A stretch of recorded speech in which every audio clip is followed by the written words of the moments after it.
All right, good evening, folks. Welcome to the City of Lowell Zoning Board of Appeals public hearing for October 17th.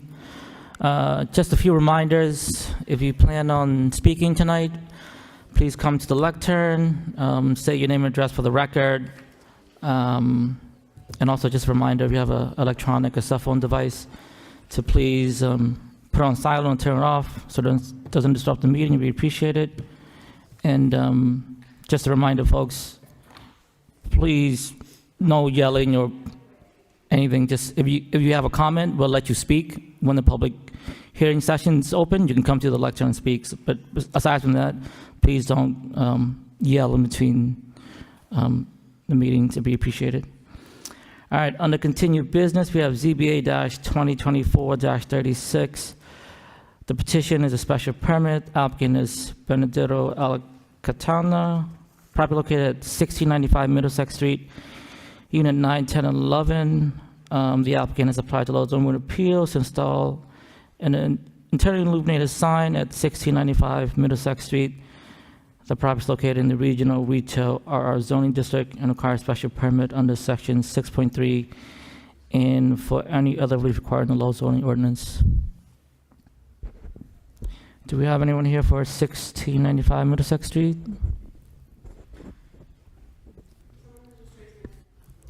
Yeah, come to the lectern.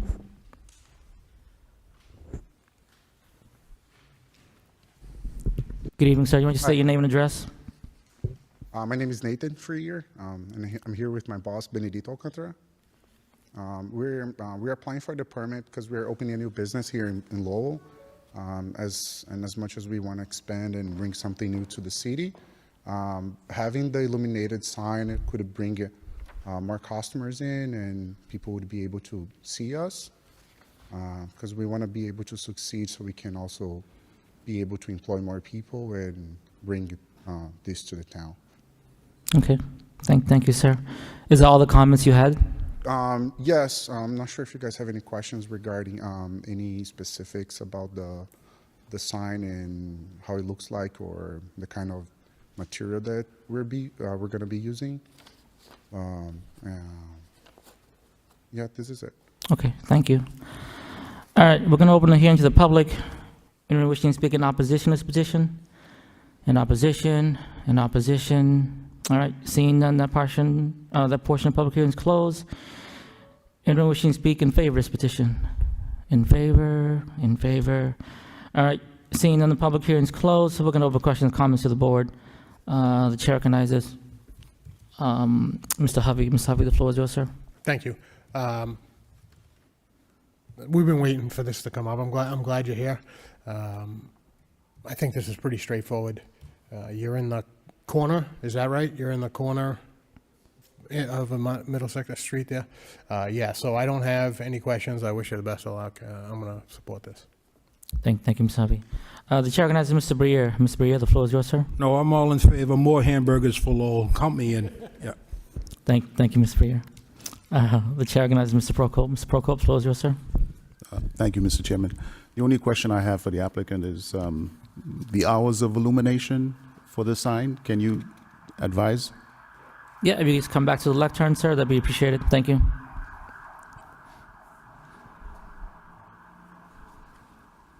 Yeah, we have plans to have it, the lights on from dawn until 10 p.m.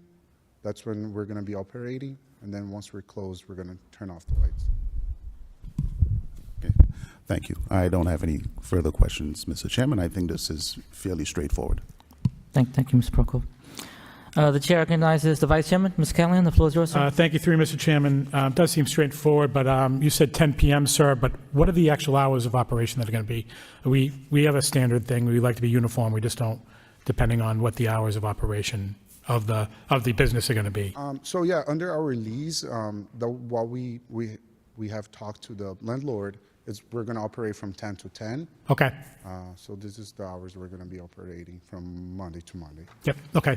No, we usually condition these on as far as whenever the hours of operation are. I mean, I guess if they are going to be 10, that's fine. But if they change it sometime in the future, then we try to be flexible with that. So, but I would be, yeah, if we condition this Mr. Chairman, as we normally do, hours of illumination from 1 hour before sunrise to 1 hour after close of business, or, you know, whichever, you know, whatever that is, I forget what. I think that's it, but we'll just, whatever the standard one is, so, thank you. All right. Sir, and you understand the conditions that we talked about, the hours of illumination? Okay. All right. All right, I have no comments either. It's straightforward. If we could have a motion, and then with the condition that we talked about. Mr. Prokop. Okay, to you, Mr. Chairman, regarding ZBA 2024-36, a special permit for property located at 695 Middlesex Street, Unit 9, 10, and 11. Under Section 6.3, a special permit under Section 6.3 for any other relief required under the Lowell zoning ordinance, with the condition of adhering to the standard hours of illumination for conformity purposes. All right. Fran, you have those, right? Okay, thank you. All right, motion by Mr. Prokop, Second. second by Mr. Hovey. Can we have a roll call, please? Chairman Peck, Approve the condition. Member Callahan, Approve of conditions? Member Prokop, Approve with conditions. Member Briere, Approval. Member Hovey. Approved. All right, you've been approved. Wish you best of luck. Thank you for coming out this evening. Have a good evening. All right, moving on to the next item on the agenda. Under new business, we have ZBA-2024-36. Petition is a variance. The applicant is Daisy Ayala, property located at 637 Beacon Street. The Lowell Zoning Board of Appeals will hold a public hearing to hear all interested persons relative to an application by the applicant to construct a driveway at 637 Beacon Street. The property is located in the traditional neighborhood single-family TSF zoning district and requires variance approval under section 6.110 and for any other relief required in the Lowell zoning ordinance. Anyone here for Beacon Street? Good evening. Good evening, Mr. Chairman and members of the board. My name's Daisy Ayala. I'm 637 Beacon Street, Thank you. and I'm here requesting a variance to build a two-car driveway. Okay. Okay. Thank you. Is that all you wanted to share with your project? Yes. Okay. All right. We'll open up the hearing to the public now. Anyone wishing to speak in opposition to this petition? In opposition? In opposition? In opposition? Seeing none, that portion of the public hearing is closed. Anyone wishing to speak in favor of the petition? In favor? Oh. Good evening, Counselor. Good evening. My name is Corey Robinson. I live at 5 West 10th. This area there's a dead-end street right around the corner that we've had continuous issues with parking and being a tight location. I thank the property owner for putting a driveway. Hopefully it will alleviate some of those challenges. The only concern I've heard from the neighbors, I think everyone that I've spoken to in that area is grateful to see this project. Only thing that's a concern slightly would be surface runoff into public way, because it is a pitched, sloped cul-de-sac area, and with winter, you know, in the cold temperatures. Hopefully, I hope the infrastructure in that area can facilitate additional runoff. But I think it's a great project, and I think it's going to serve multiple purposes. Thank you. Okay. Thank you, Mr. Robinson. Anyone else wishing to speak in favor of the petition? Ms. McNamara, good evening. Good evening. Sandy McNamara, President of Centerville Community Coalition. And I have gotten numerous calls on how happy everybody is with her building the garage or the over, which again, I want to thank her to get the cars off the street. We know that's a problem in that neighborhood. So again, Driveway. thank you. Thank you, Ms. McNamara. Anyone else wishing to speak in favor of this petition? In favor? In favor? All right, seeing none, the public hearing is closed. We're going to open questions and comments to the board. The chair recognizes Mr. Briere. Mr. Briere, the floor is yours, sir. Thank you, Mr. Chairman. I would certainly like to assist the applicant in being able to provide more parking in a very congested area. The only thing that I'm a little concerned with is the comments from the city. Are you familiar with the comments from the city? Ma'am, you can come back to the lectern just to answer some questions you may have. Thank you. I think I got an email regarding that. Okay, our planners, our engineering department, and our transportation department all have issued very cautionary comments with respect to this second driveway.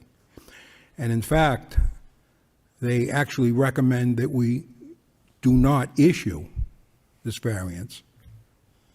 And I want to ensure that you know why they have that position. Have you read these? Have you read them? Well, it was a very small comment on there, and they were saying something about it going over the curb. And I don't believe it's going over the curb based on the plot plan. Yeah, well, I want to be able to provide you this relief, because I know it's desperately needed. But the pros are advising me to be very careful about it. So I'll withhold final judgment until I hear the rest of the dialogue tonight from my colleagues. But the city is indicating that our staff has serious concerns, and that there could be a future problem with the construction of sidewalks, and that's when the problems come with the vehicles being in the thoroughfare, the public way. So I don't know if we can prevent it in anticipation of sidewalks. It doesn't say that there's a sidewalk construction project that's been planned. I'm not aware of that. Francesca, do you have anything to add with respect to that? I don't have anything to add beyond what's in the memo. All right, okay. That'll conclude my comments. Thank you, Mr. Chairman. Thank you, Mr. Briere. The chair recognizes Mr. Prokop. Mr. Prokop, the floor is yours, sir. Yeah, thank you. Thank you, Mr. Chairman. So according to what the department is saying is that there's a 5-foot difference. So it's appearing that there'll be an overlap of your driveway that would impact the curbing in the city, And if they needed to do any modifications in the near future, that your driveway could impact that. That's the comment, I believe. When I drove by, it looked like you may have enough space, so I'm not sure of that, how much of an impact, your project will have. But I think the tightness of that dead-end street, because even I myself driving there, having to risk going on someone's property when I'm trying to make a U-turn, to me, solidify why it's needed. So I particularly don't have a problem with that, with moving ahead with this project. But I think it would be good to get more cars off the street, because I could see, especially during the winter, trying to get in and out of there. In that street in the winter. Right, and people speed up and down Beacon Street, so I can imagine. So I would say I'm voting in favor of this. Thank you, Mr. Chairman. Thank you, Mr. Prokop. The chair recognizes the vice chairman, Mr. Callahan. The floor is yours, sir. Thank you, Mr. Chairman.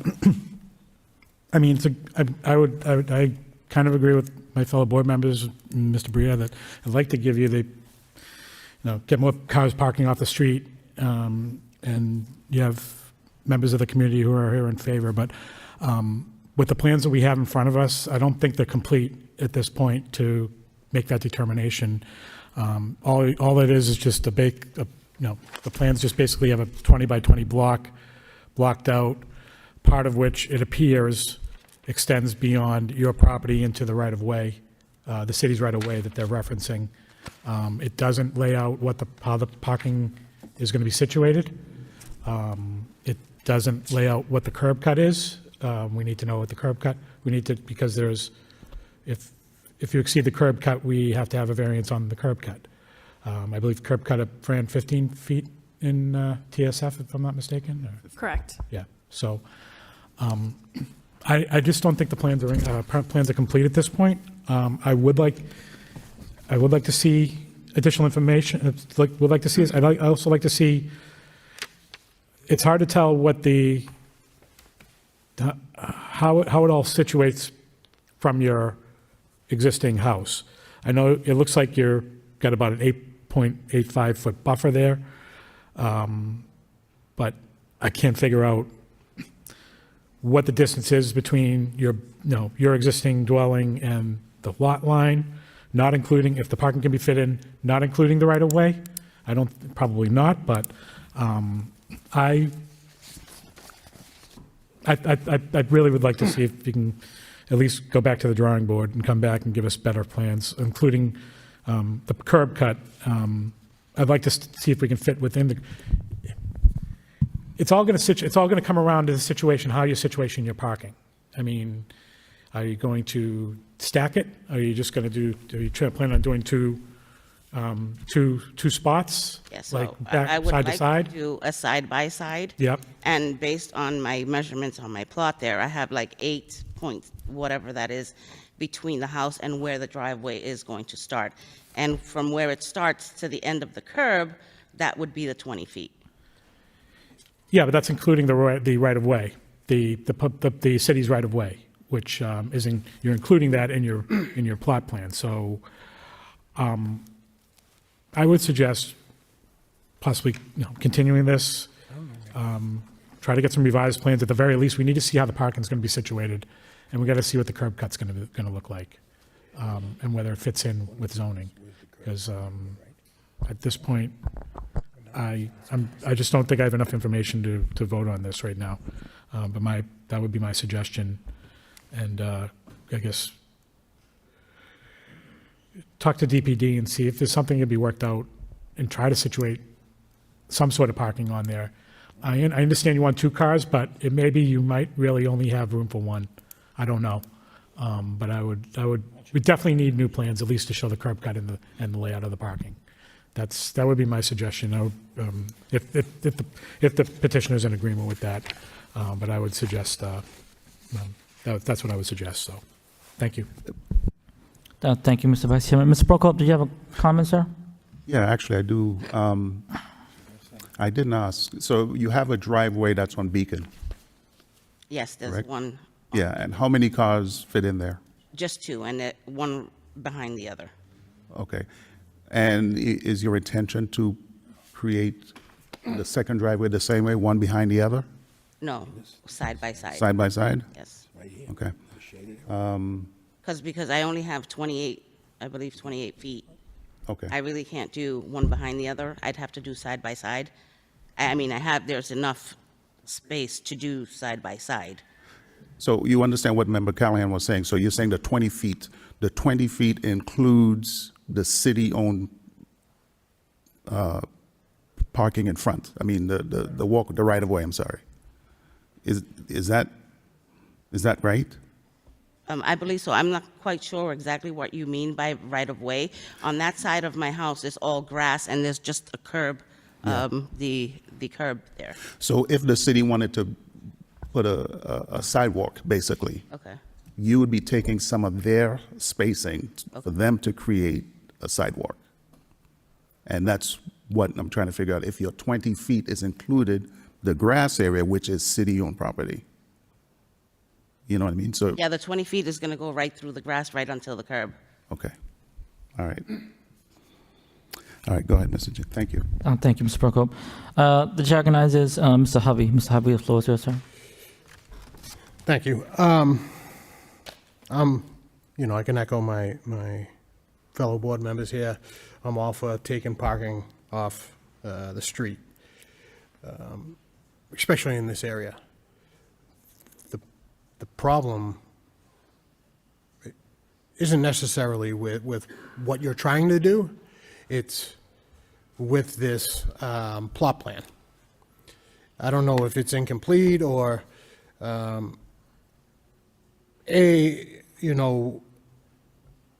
was there a reason you stayed almost 9 feet off your house?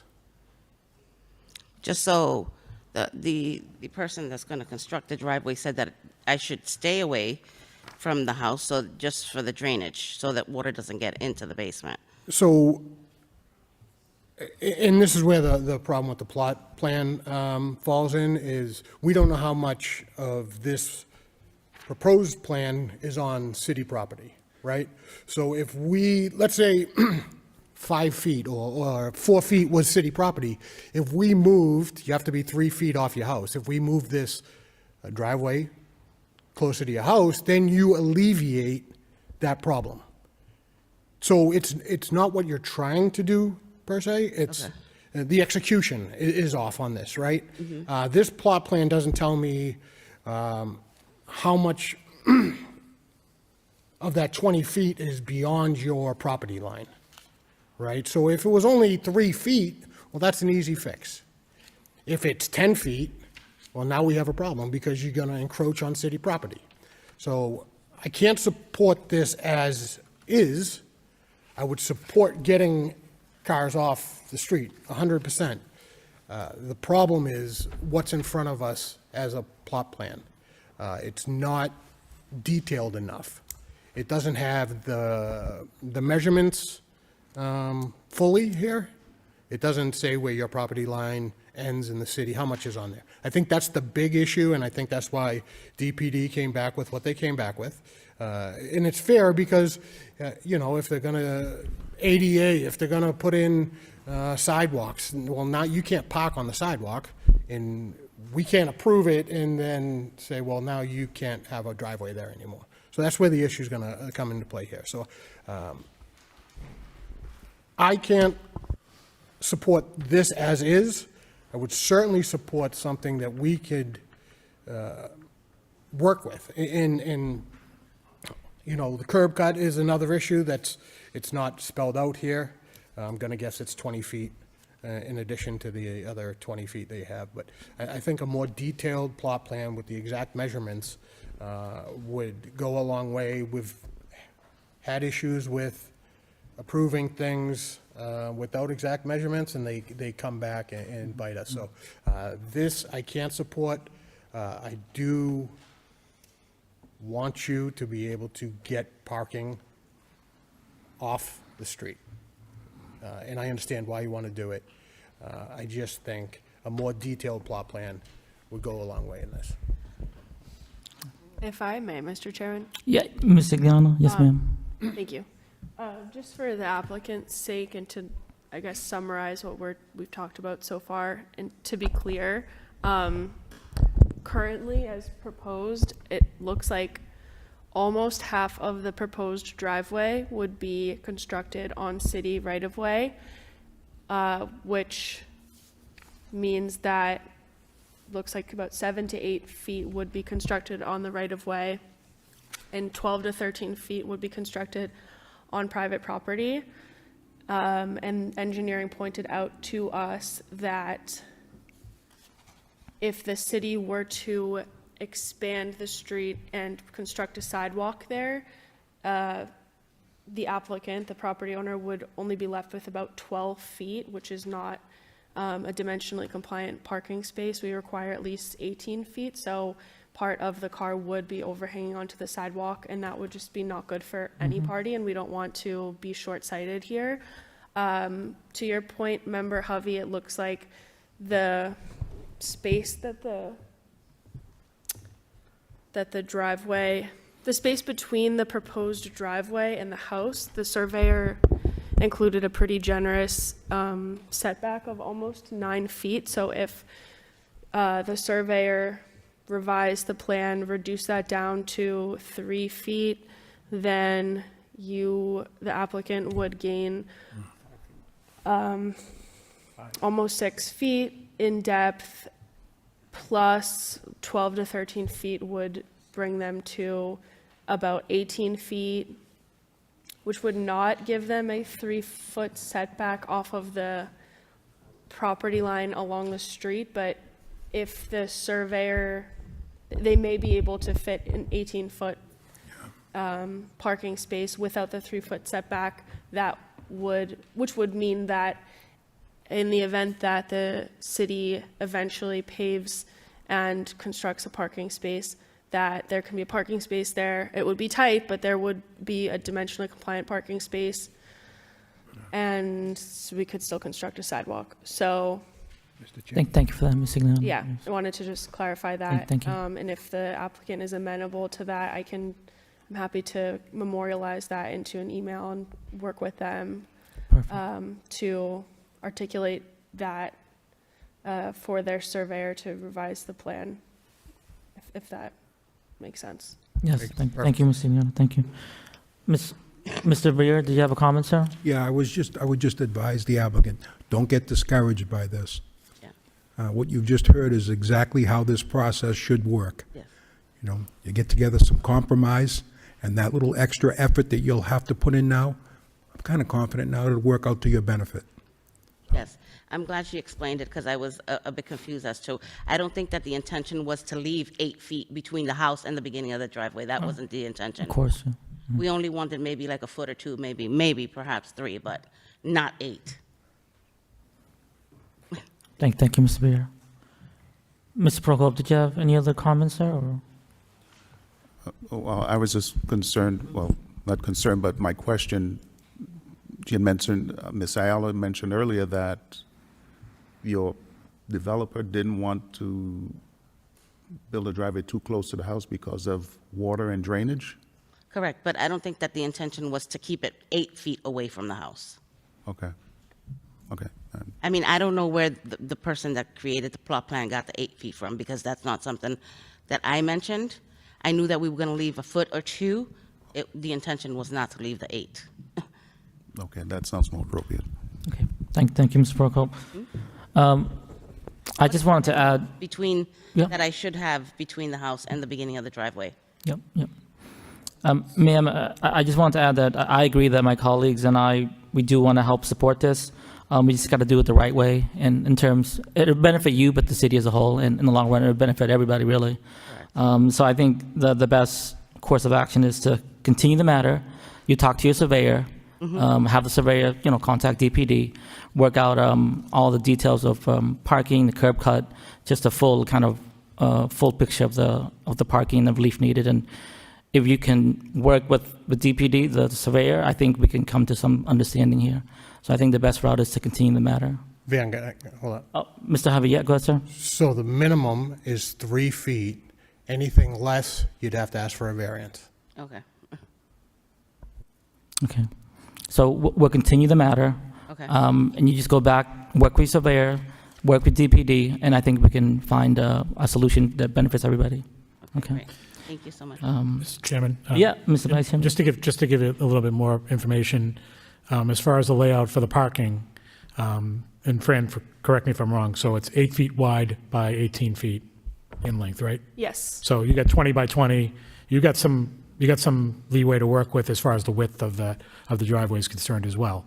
And with understanding with where you're at in the confines of the length, you can work with your surveyor on that. But you have a little wiggle room as far as the width of the thing. It doesn't have to be 20 by 20. It can be 16 by 20 or 15, so something to talk to your surveyor about as far as the numbers are concerned. So, yep, thank you.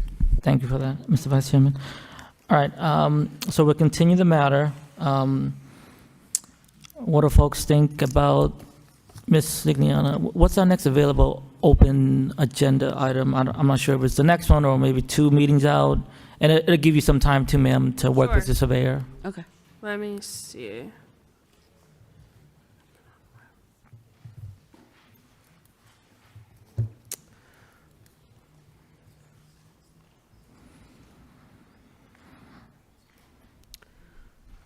The next meeting with availability is November 25th, but we could also do December 9th. So November 25th or December 9th? Which one would you like, ma'am? The one more sooner or the one in December? The one in December. Okay, December 9th. Yes. All right, any other further comments from my colleagues before we continue the matter? All right, seeing none, can I have a motion to continue the matter to December 9th, please? Okay, to you, Mr. Chairman, CBA 2024-36 for variance at 637 Beacon Street, section 6.1.10, to construct a driveway at 637 Beacon Street, variance approval under section 6.1.1, to be continued December 9th. Second. All right, motion by Mr. Prokop, second by Mr. Brier. Can I have a roll call, please? Chairman Peck, Approve continuance. Member Callahan, Approve continuance to December 9th, 2024. Member Proko, Approve continuance to December 9th, 2024. Member Briere, Approval? Member Hovey. Approve. All right, ma'am. The matter's been continued, so we'll see you in December, okay? Thank you so much. Okay, thank you again for coming out this evening. All right, moving on to our next item under new business.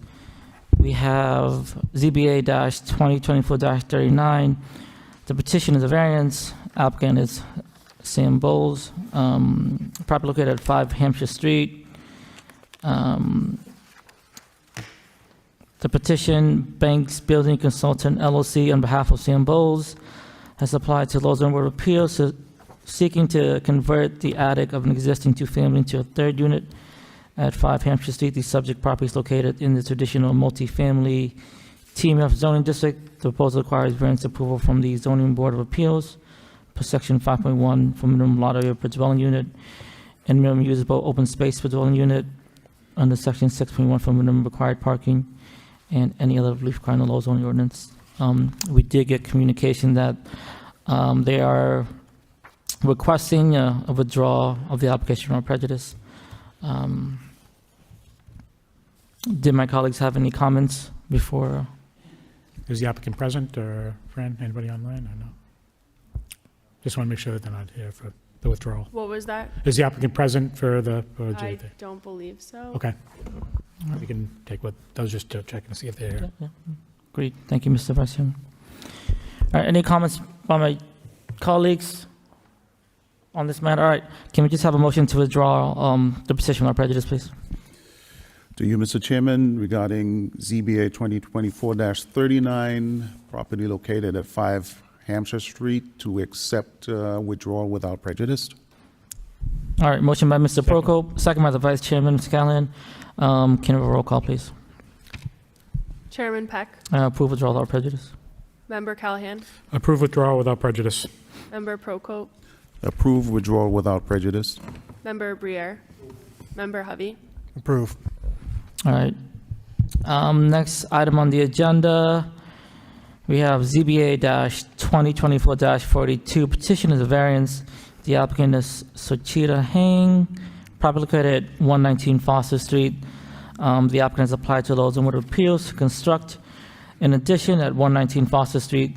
The property is located in the traditional neighborhood single-family TSF zoning district, requires variance approval under section 5.1 to exceed the maximum allowed floor area ratio, FAR, and for any relief required in the Lowell zoning ordinance.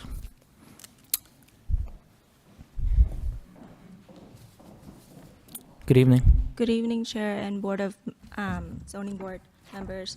So the variance permit that I wanted to request is for my grandmother, that she couldn't go up the stairs for, Ma'am, before you start your narrative, can you state your name and address for the record? Suchita Heng, 119 Foster Street Okay, in Lowell. perfect. Thank you, ma'am. Yep.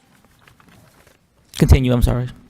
So with that variance permit that I requested is mainly for her, because of her living condition currently, that is not, definitely not comforting for her as well. She's been living in a living room / dining room with her bed, dining, and bathroom, so everything in one. So with the addition, it helps her with the space for a bedroom and a full bathroom for her. Okay. No, thank you, ma'am, for your comments. You have no further comments. We're going to open the hearing to the public. Anyone wishing to speak in opposition to this petition? Oh, yeah. Good evening. Good evening, Mr. Chairman. My name is Michael Wiggins. I'm from the law firm of Weston Patrick at 1 Liberty Square in Boston, Massachusetts. I'm here tonight on behalf of Beverly Booth, who is the immediate abutter to this property. She lives at 115 Foster Street. I do have a couple of pictures that I'd like to just Oh, yeah, present to you if I could. yeah, come on up.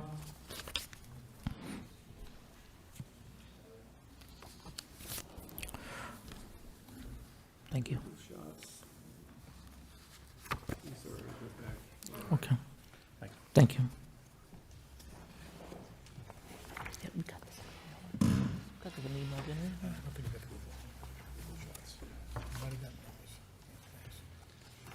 Mr. Chairman, my client opposes this variance for the reason that it will basically block her views and light in her backyard. This variance seeks to almost double the square footage and grossly in excess of the FAR for this traditional single-family district.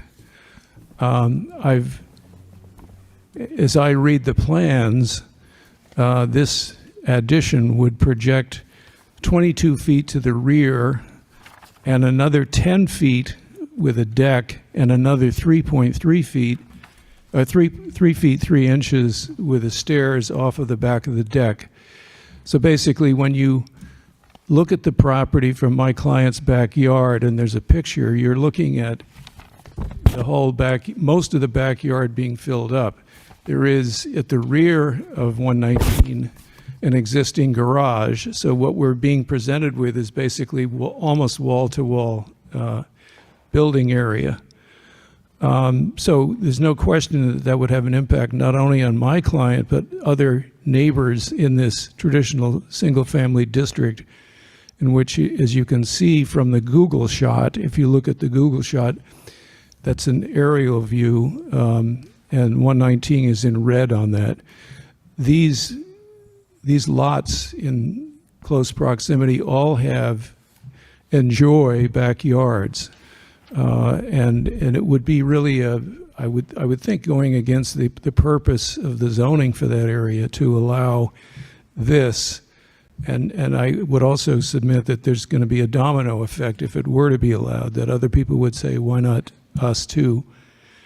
We don't have my client doesn't have any problem with anybody wanting to make space more habitable.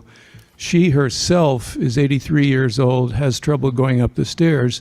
She has installed a stair lift, and that has solved it for her. And I suggest that that might be a solution here that would not involve having to increase the zoning. Increase the floor area so far beyond what is allowed by the variance. As I'm sure you're well aware, Chapter 48, Section 17 will not recognize hardship unless it stems from the shape of the lot, the soil conditions, or the slope, and none of those conditions would appear to apply here. This is basically a very straightforward rectangular lot on which the applicant would like to have more floor area than the zoning allows. I would also cite Article 11, Section 11.2.3 of the Lowell ordinances, which echo the state statute. So in a nutshell, we think that because of the effect of this addition on the neighbors, that really the standards for a variance cannot be allowed, and we would ask the board to deny it. Thank you, Councilor, for your comments. Anyone else wishing to speak in opposition to this petition? In opposition? In opposition? All right, seeing none, that portion of public hearing is closed. Anyone wishing to speak in favor of this petition? In favor? In favor? All right, seeing none, the public hearing is closed. We're going to open questions and comments to the board. The chair recognizes Mr. Prokop. Mr. Prokop, the floor is yours, sir. Thank you, Mr. Chairman. The DPD staff doesn't seem to have an issue with this project. There seems to be no concerns from the engineering department, the fire department, the water department, the building commissioner. which I would take seriously if the building commissioner had an issue, and the department DPD. I just only had concerns about the height, but I mean, your neighbors may have the concern that it may be blocking the view, of what they would normally see, because it seems like the other properties in that area, it's all conducive to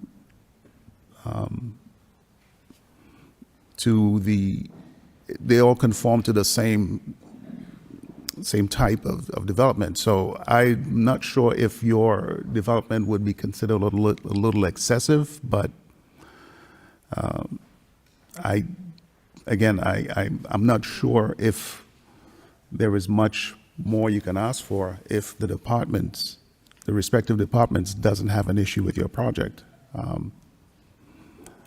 But I would wait to hear what my other board member says, but I don't see much of an issue. Thank you, Mr. Chairman. Thank you, Mr. Prokop. The chair recognizes the vice chairman, Mr. Callahan. The floor is yours, sir. Thank you, through you, Mr. Chairman.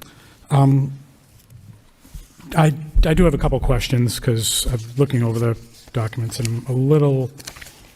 I understand what you're trying to accomplish, and that's great. And I want to see, because I'm not sure where we can go about this, but you provided in your narrative that the proposed expansion will provide a new accessible living area on the ground floor tailored to your grandmother's specific requirements, and these unique circumstances justify the need for a variance to modify the property. However, when I'm looking at the renderings, and maybe I'm missing something, I'm confused, when I look at the first floor, and there's a door at the first floor, there's supposedly the proposed first floor, there's windows on the sides of the proposed first floor, but when I look at the floor plans, it looks like, and maybe I'm missing this, you're proposing the first floor, the floor plan, to be dedicated to storage, and that the second floor is dedicated, with the second floor extension, then you got a slider into a kitchen, and then a walk-in closet and a bath and a bedroom. So I'm a little, based on your narrative, I'm a little confused by why we're putting, if the whole purpose of the thing, in your narrative, you said it was going to be on the existing first floor, why the plans show that it looks like the living area that's being proposed is on the second floor, which requires stairs on the deck. So can you just elaborate on that? Or My name is Darisa Chan. I'm her aunt. So how the feature of the property is the front porch and then the first floor. Yeah. All the bedroom are up on the second floor, and the bathroom is also on the second floor. But when you look from the back where the decks is, there's a basement. Okay. Yeah, so I think that's what the confusion are. Yeah. Yeah. That gets to my next point. Yes. Why it's confusing, because as far as I can tell from the floor plans that were provided, or the site plan that was provided, Yes. it only shows the existing house, and it does show the topography, but it doesn't show what the proposed, maybe I'm missing it, or maybe because I'm the only site plan I had. Fran, is there a proposed site plan? I don't remember seeing one, as far as showing what the proposed existing layout is going to be. Let me double check. Okay. Sorry, I was trying to pull it up on my computer, but it was apparently at a. So the addition will be to take over the deck. May I have some? I understand it's taken over the deck. If you want to submit, yeah, sure. If you Yeah, you can come up with with- something you want to submit them, that's that's fine, fine. I understand it's taking over the deck, but it's got to be shown on the plans that the deck is being raised, the addition is being added, and then you're putting additional deck behind that.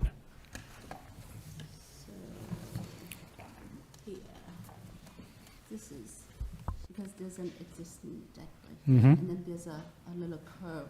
So we want a 1-bedroom and a bathroom to extend that. Okay, yep, okay.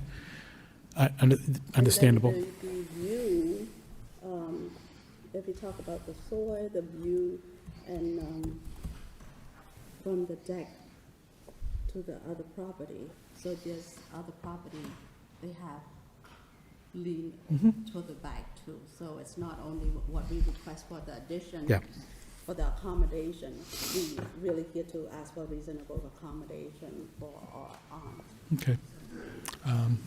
Thank You want to, I mean, you want to leave these photos, ma'am, or, okay? We can submit this Okay. for the record, Go yeah. ahead. Yeah. Thank you. Sorry, I'm still trying to get on the website, but as far as I can see, Fran, I don't know, do we have site plan that shows the layout of what is being proposed? Because I don't see it. I interpreted the site plan, the crosshatched section of the site plan to be the area where the proposed addition is, but Okay. to your point, it could be clearer, and it should, to your point, say, existing to be raised and clearly chart out where the extent of the new addition should be. So Yes, I 'cause- agree that this existing site plan is insufficient. Yeah, because it's got to show, because it's, what it's based on right now, yeah, it's showing that the rear yard setback is okay, but it's the existing site plan. But now we're adding on additional, I don't know how many feet, which would then go, extend it back. 'Cause I'm trying to figure out how far back, because you have an existing garage as well. So do you need it, I mean, how far back are you going? I know, by showing the pictures, I understand where you're trying to get at. And based on, I know you're trying to look at, there's other houses that are couple lots down the line that are extended back, but I think those are like two families. You got a one family, right? Yeah. So, yeah. I think we definitely need new plans, a new site plan that's got to show that the existing deck is being raised, the layout of the extension and the new deck that's being proposed, the distances from the back of from all the spots, from the back of the lot to where the new proposal is, from the side, and from the side yard setbacks, which will probably be the same, from the garage to how far. We need these items to see what exactly we're dealing with here. And also, as far as and as far as the layout is concerned, as far as the renderings, I probably would like to see how, in the end, everything is going to flow from the existing house to the proposed new addition. I know you explained to us that it's what we're looking for is actually the first floor, Yes. right? Yep. The bottom, the storage area is Is a base. really a basement? Yes. Okay, that was unclear, but if you can, if that's included onto the existing, if the bottom floor is an extension of the bottom basement or whatever, I need to understand that, I need to see that. Because that's where I'm getting, because that's where we're getting confused. I mean, but that's why, and I wasn't thinking you were trying to pull a fast one or anything. No. It's just, that's why I was getting confused. We say, we need to be the first floor, and, she needs access to the first floor, but then we got plans that are showing a storage area in the bottom floor, which is I'm seeing as the first floor, and then, then stairs to walk up, which makes no sense from what you were proposing, from what you were saying in narrative. So, that would, I think, need new plans to be provided, and then we'll take a look. I'd say then we can take a look at it and see exactly what we're dealing with. And I understand the concerns of the council and, your client and everything. It's just, and I would like to see exactly what numbers we're dealing with, and we can address that as well at that point. So that would be my suggestion, so. Thank you. Thank you, Mr. Callahan. The chair recognizes Mr. Hovey. Mr. Hovey, the floor is yours, sir. Thank you. I'll try to be as brief as possible on this. I get why you're in front of us for an addition. I think it's great that you want to keep your grandmother in the house. I agree with Member Callahan that we don't have a plot plan, so we need some more details. I'd also question the narrative, and as we're speaking up here, we keep saying we have a living area, a bathroom, and a bedroom, and we're leaving out a kitchen that, according to these plans, is half the size of the entire addition. It's not a small kitchen, it's not a galley kitchen, it is a giant kitchen with an island with 4 seats for an 80-year-old person who can't walk upstairs. So I think, you know, the neighbor has some legitimate concerns with the size of this. I think we could address the increased FAR if we scaled this back a little, because you're also have a whole floor of storage underneath it, and then you're adding another 10 feet of deck off the back of it. So this isn't, you know, I'm putting in a bedroom and a bathroom for my grandmother. This is, I'm putting in an additional dwelling unit, which will be legal at some point, but this one wouldn't be legal because it's over 900 square feet because of the size of this. So I think, you know, when you talk and you get a site plan, you might want to look at the scale of what we're trying to do here. This is a beautiful project, but it's also a giant project, and it's a big ask for I think it's tough. It's tough, you know, to understand. I think it's the kitchen that's making me just not understand this. The kitchen is the size of the bedroom, bathroom, hallway, and walk-in closet. I mean, that's half the project. 50% of the project is a kitchen. Okay. So I get addressing, we have somebody with mobility issues, 100%, but I think we're going beyond addressing somebody with mobility issues. So I would just kind of put some thought into that. This is, it's a big project.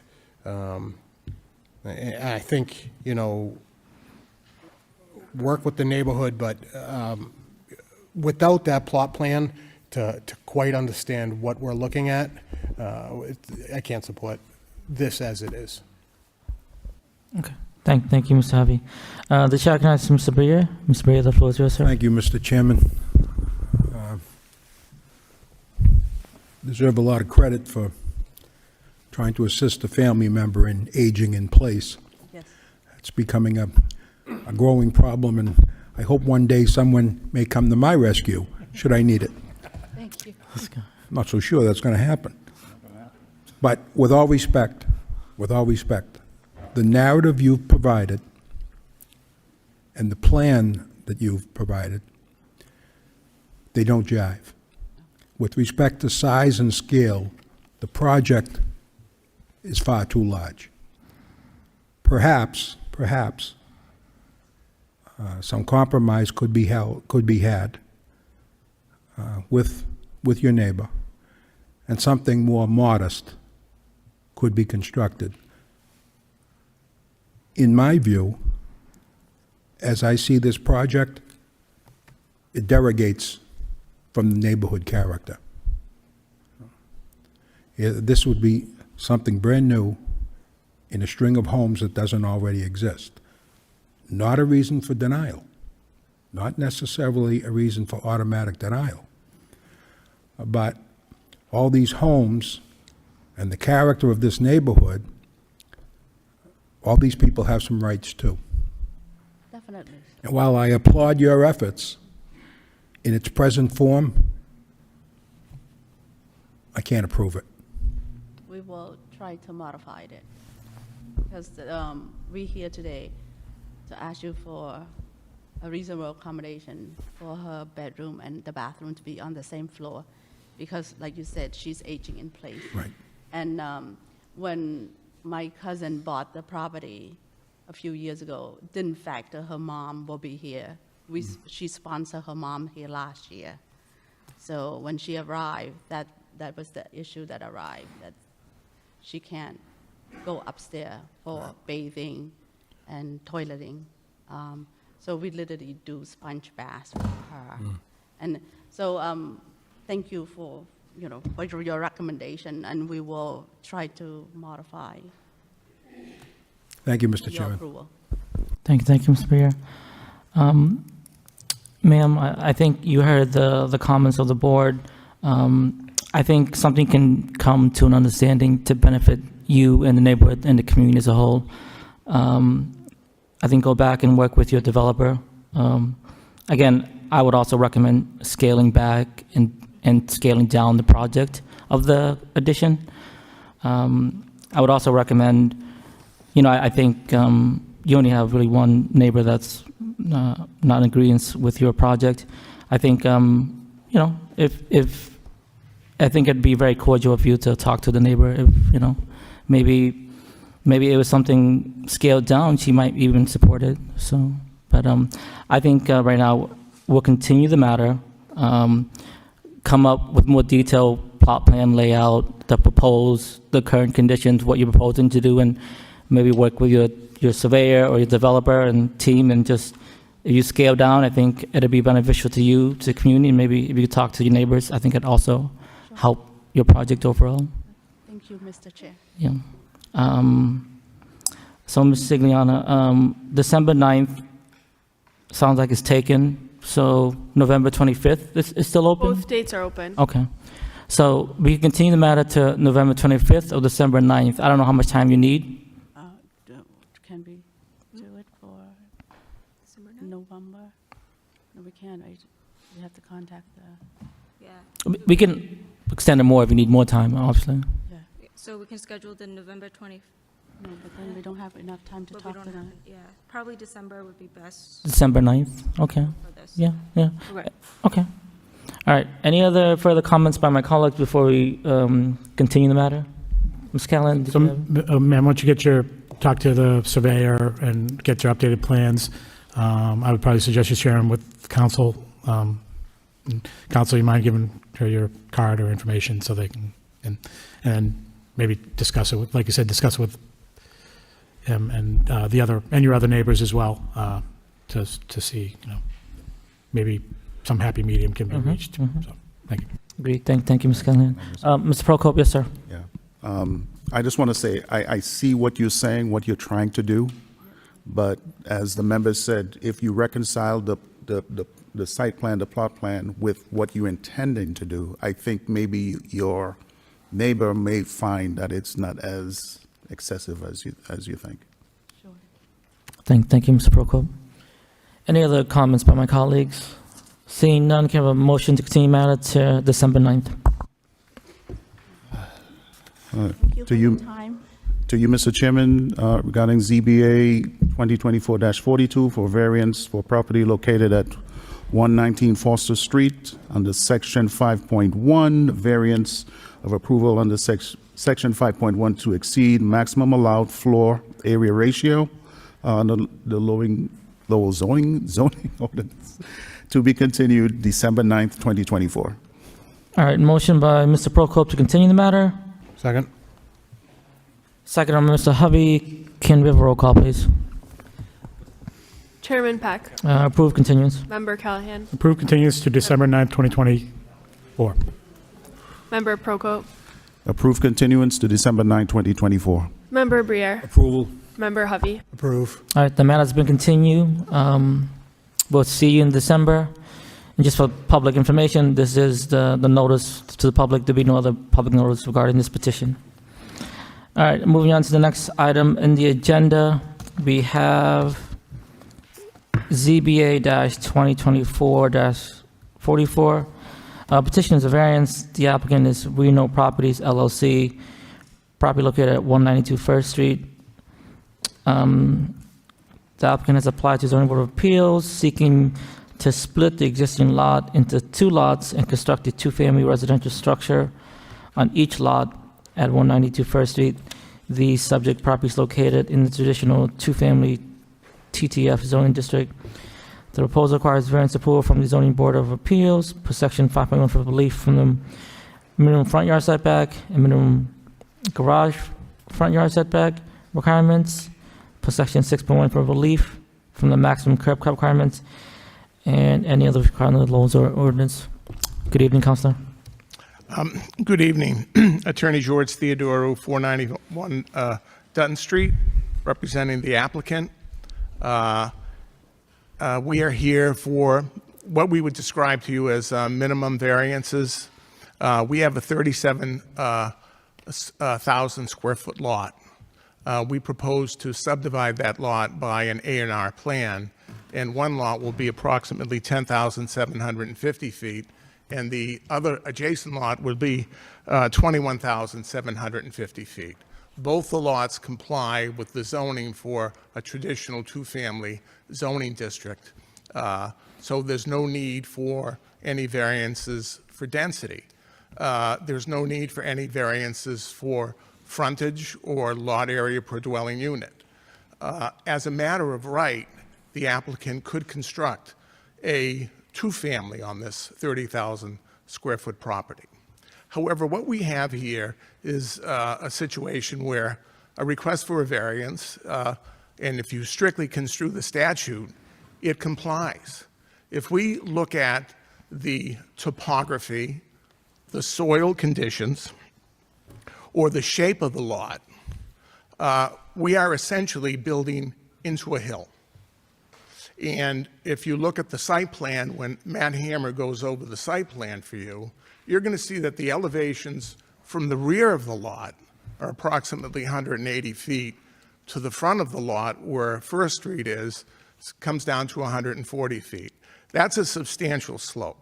That's a physical condition that under the statute complies, where if our request for a variance is denied, where we are presenting that the conditions, the soil, all warrant a variance, that the applicant will be substantially harmed. And we can argue that building 2 duplexes adjacent, side by side, which has the required parking, which has all the off-street parking that you would want, and we also have the handouts, which I believe that you have. Matt, could you pass out the it'll show the elevations to show that what we're going to build on this site, as compared to what exists right now. There is an existing single-family structure that is at the top of the hill that uses Durand Street. There is an easement to go through Durand Street for that existing house. We propose to demolish that. There'll be no need for any access through Durand Street. Everything will be done through First Street. We have engaged the services of geotechnical engineers that are studying the bearing capacity of the soil, the sliding resistance of the soil, so that we can build the appropriate bearing walls to support these structures at substantial cost. All this goes to the argument that because of the topography, because of the soil conditions, because of the slope, it would warrant the granting of a variance for this project. If you go to the site right now and you see what's there, and you take a look at what we propose, you can see that it's a significant improvement to what exists right now. If you look at the comments from the city of Lowell, you see that the relief that we're looking for front yard setback, driveway setback, and a curb cut are minor variances when compared, what we're dealing with at the site. And it's always the argument, we hear it all the time. We hear it at the city council meetings, we hear it in legislation that's proposed by the governor with ADUs. We hear that the requirement for additional housing. Well, this is an example here where we're proposing to build two-family properties, one on a 10,000 square foot lot, the other on a 17,000 square foot lot. That's a significant amount of room. There's no impact of density. There's no impact on the neighborhood. And if one would make the argument that we're increasing traffic by putting these two families on there, I say that is a very weak argument. An argument would be made that saying that, that almost that this is a cut through to 110 and it's overbearing and everything. I would disagree with that. I would say that the construction of these two homes, duplexes on this property can substantially, satisfy or not impact the community. So I do make the complete argument that this can be granted without any public detriment to the neighborhood, without derogating the intent of the statute, and that the statute is there so that it can apply to situations exactly like this. So I'd like Matt, if you would want to go through the site and explain the elevations that we have there and how we propose to build this with the bearing walls and how the structure will stand. For the record, Matt Hammer with Lamplex Engineering and Surveying, 10 George Street, Lowell, Mass. So the proposal before you is similar to the project that we showed you about a year and a half ago, which was down the street, where we were requesting a variance on that other single family that the Zoning Board of Appeals approved, where if you bring the building closer to the road, you can actually use the existing,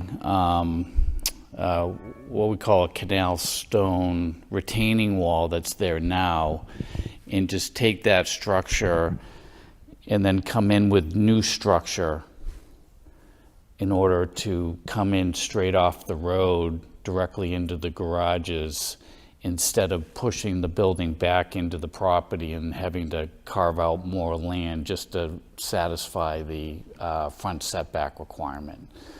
So what we're proposing is a duplex with a driveway entrance off of the road that'll come straight into 2 garages for each unit. That way, there'll be no need to have anyone park on the street or park in front of the garages. They'll just go straight into the garage. And that can be seen here more clearly. Here's the existing canal wall. And then here's the 2 driveway entrances coming into the at-grade garage. And it's the same for each duplex unit.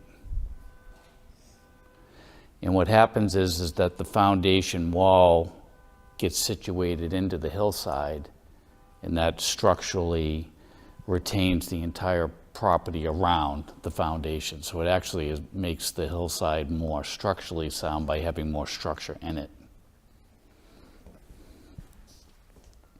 This is the perspective of the units, and we've been working with the Department of Planning and Development with the design and the look and the feel of the project, and this is how they'll look from First Street.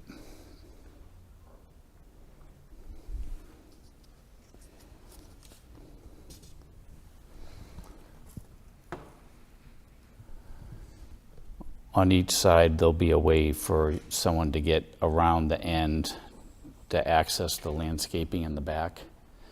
These properties will be condominium style condex, so that the The landscaping around the buildings will be maintained collectively, and then they'll have exclusively used areas in the back, which they'll have yards that'll be also further retained with walls on to step yourself to the back to the existing grade. We took a look at the comments that came in through the water department that were made. We will not be affecting the water line that actually comes through the property here. And we'll be extending the water main down the roadway, and then we will be bringing the sewerage back up to a manhole up in First Street. And those utilities will coincide when the other property gets developed to be able to also accept those utilities as well.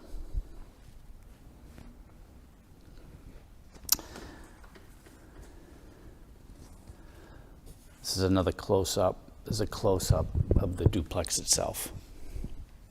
There's varying elements of construction to break up the facade with different siding elements. And then there's two nice overhanging shed dormers coming off the roof, which you're going to have a full view of the city from those dormers.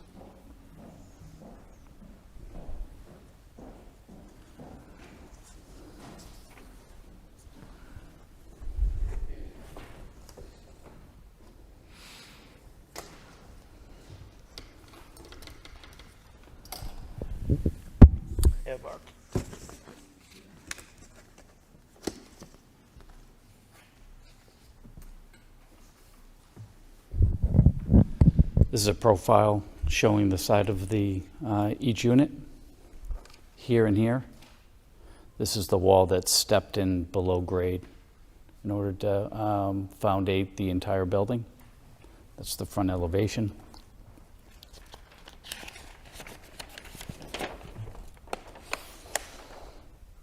These are the garages here with stairwells to bring you up to the first floor. The first floor will have kitchen, living area, bathrooms.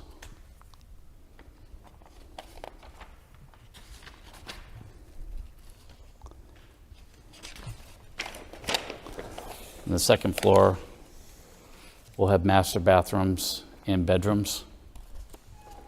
And then there'll be an attic area as well.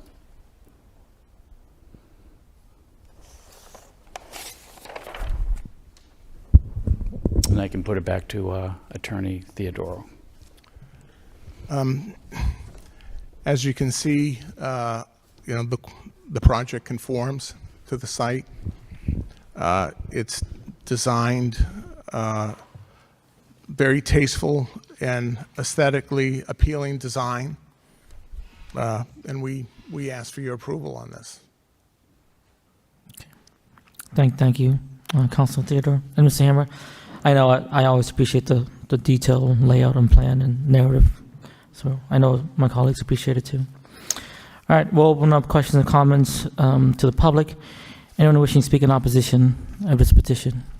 Yeah, you want to come up to the lectern, ma'am? State your name and address for the record. My name is Linda Knight. I'm at 45 Durant Street. This isn't the pictures that they gave us originally. They were going to come in through Durant Street, which is right beside my house. Those are giant. You look at the trees. They're way higher. There's not two family houses up there. There are a few, but they were 3-generation houses, grandmothers. They built them for grandmothers and grandfathers, not condos. It's gonna, if you look at the hill, how deteriorating it already is, if they're gonna be digging in it. My yard from the house that was built before I moved in is on 4 levels now. I've had to put retaining walls, because it keeps flowing down. And the house behind my house, we just put a new fence up and it goes straight down. They've got a retaining wall. It's more traffic. I have hardly water pressure now. All that underneath there they don't have sewerage, they have septic. So they're gonna be building on septic. It's not gonna improve our neighborhood. We're not happy about it. Come right up. You happy about it? It's gonna affect their backyard more than mine. The way they said they were going to enter on Durant Street, that's a no-no. Now they've changed it. It doesn't go with the rest of the neighborhood up there. Christian Hill's a quiet neighborhood. We like it the way that it is. Okay. Thank you for your comments, ma'am. Good evening, ma'am. Bianca, I'm on Durant Street. So obviously we're concerned about the backyard, the property lines, like will there be a fence? What's going to protect my house from falling? Yeah. So it sounds like the easement will be gone, but is Durant Street going to be used?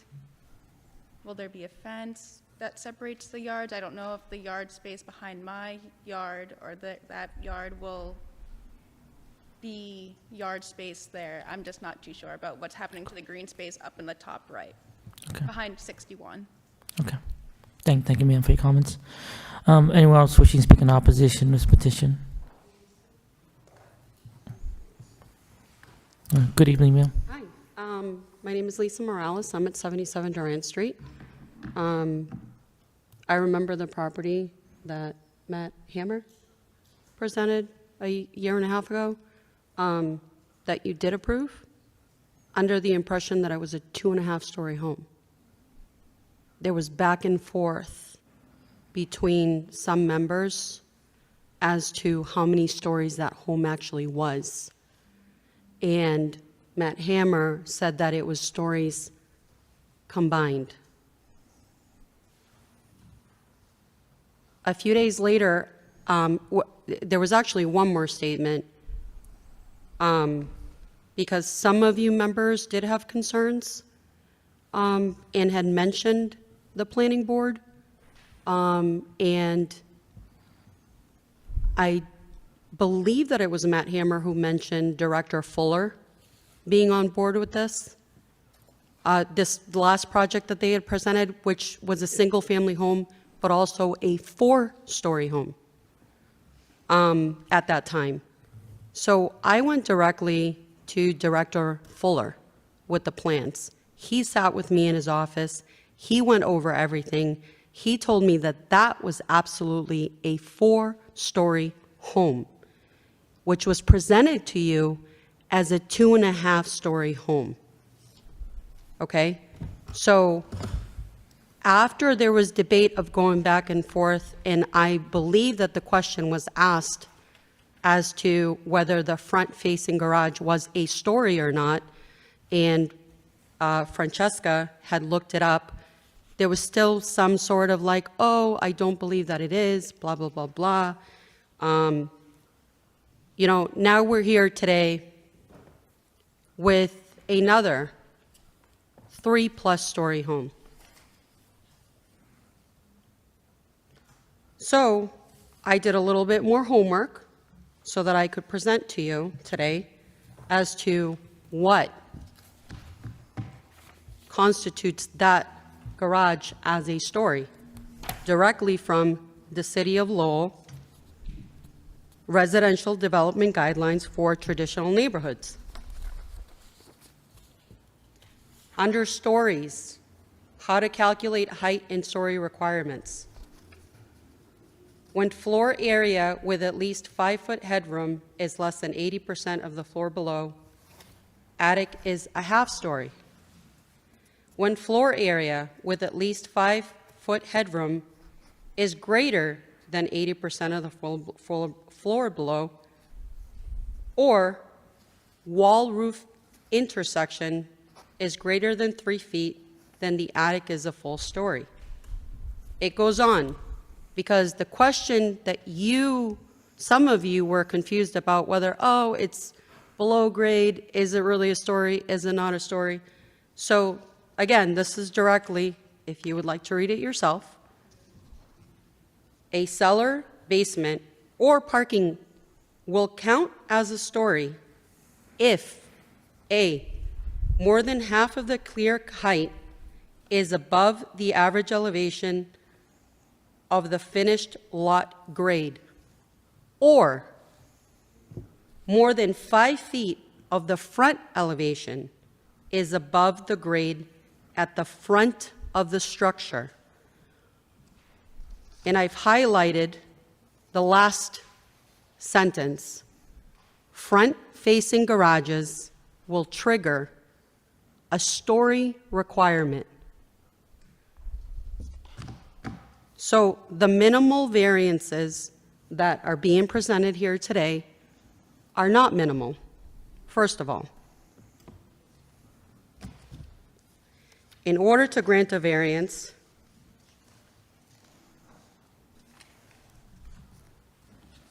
per section 1123, variance prerequisites, it states, 1, the Board of Appeals must find that all these prerequisites before it can consider granting a variance. A failure to establish any one of them is fatal. 1, a special hardship owing to circumstances relating to the soil conditions, which you explained. B, public good. Desirable relief may be granted without substantial detriment to the public good. I think the key word there is substantial, because I'm going to address that substantial statement.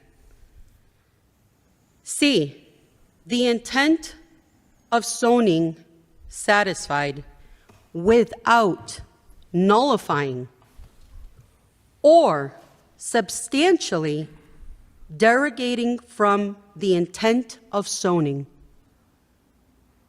The Board of Appeals is authorized to grant a variance from zoning ordinances only if each of the following jurisdictional conditions precedent exists. So,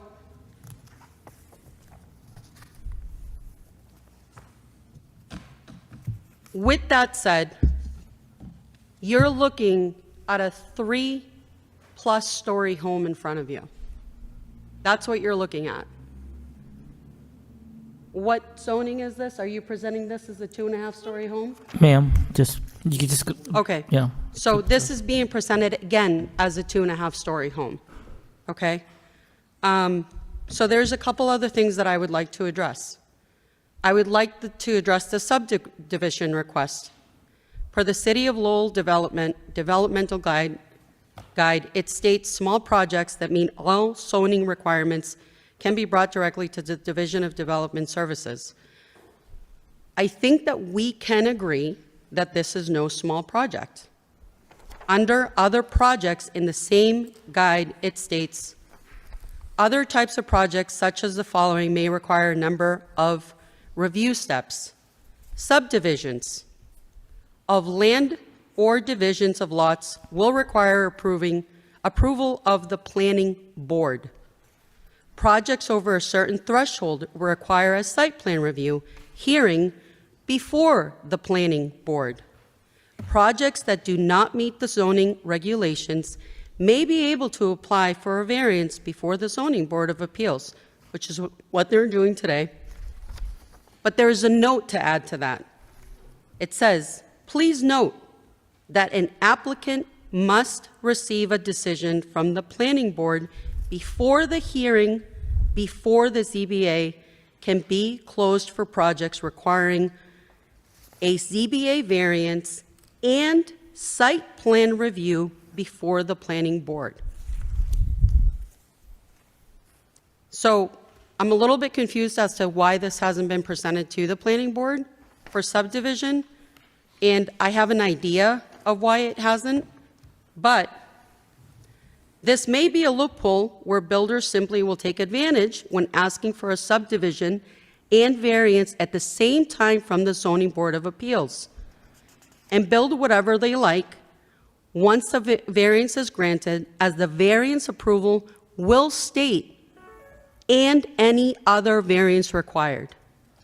So you're not just going to, if you were to approve, you're not just approving the 2 variances that they're asking for, but it will state and any other variance required. So this will be build whatever you want. We've already approved you for any other variance required. Subdividing lots, 1 lot, and create 2 non-conforming and I'm calling them non-conforming for a reason. Non-conforming lots is negligent. They will be non-conforming per the plans presented to you today. Because in order to subdivide a lot, it must have the frontage. So if you subdivide it knowing that it's not going to have the frontage, that's negligent. That's not what this board should be here for.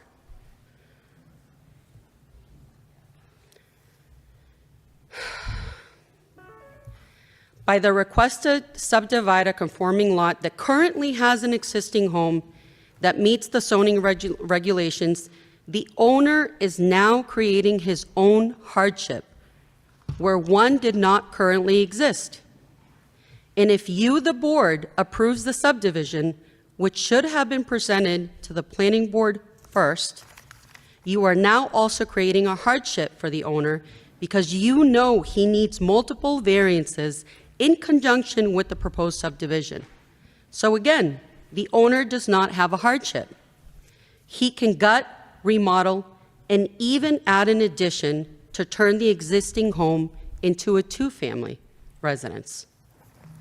The current plan is what the owner would like, with not much effort to follow the strict zoning codes. The owner is trying to squeeze two oversized 4-story homes, or 3.5, by looking at that, in order to fit into the very front part of the proposed lots. Now, I'm saying by looking at that because the picture that I have is a little bit different than that. The picture that I printed would constitute it, I believe, as a 4-story. But anyway, it's above 3 stories, at least above 2.5 stories. I thought the zoning regulations, as well as the subdivision regulations, had been modified years ago to prevent crowding in the neighborhoods, as well as height limitations. Added congestion to the already busy First Street. Now, the attorney mentioned, is 4 cars, 8 cars really gonna make a difference? First Street,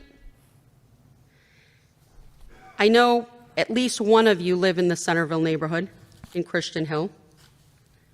First Street has always been a cut-through, but has become even more traveled since it was paved a few years ago. It is used daily by residents of Centerville, Christian Hill, as well as Dracut residents, since it's so close to the Dracut line. Every day, cars are lined up in front of the wastewater treatment plant to turn onto First Street to avoid the already congested intersection of Bridge Street and the VFW highway. Allowing a blind garage on First Street poses a danger to all who travel on the street and is simply negligent. This owner, an example was given actually in the previous property, I remember this very clearly, by Matt Hammer, that there's garages similar on Rogers Street. Rogers Street is about 20 minutes away. This owner would like a deviation, a relief in the city code regulations, but these regulations are put in place for a reason. Although some deviations from the code can be necessary, in some circumstances, they should not be allowed if it is a possible danger to commuters and pedestrians, as this alone would be detrimental to the public good.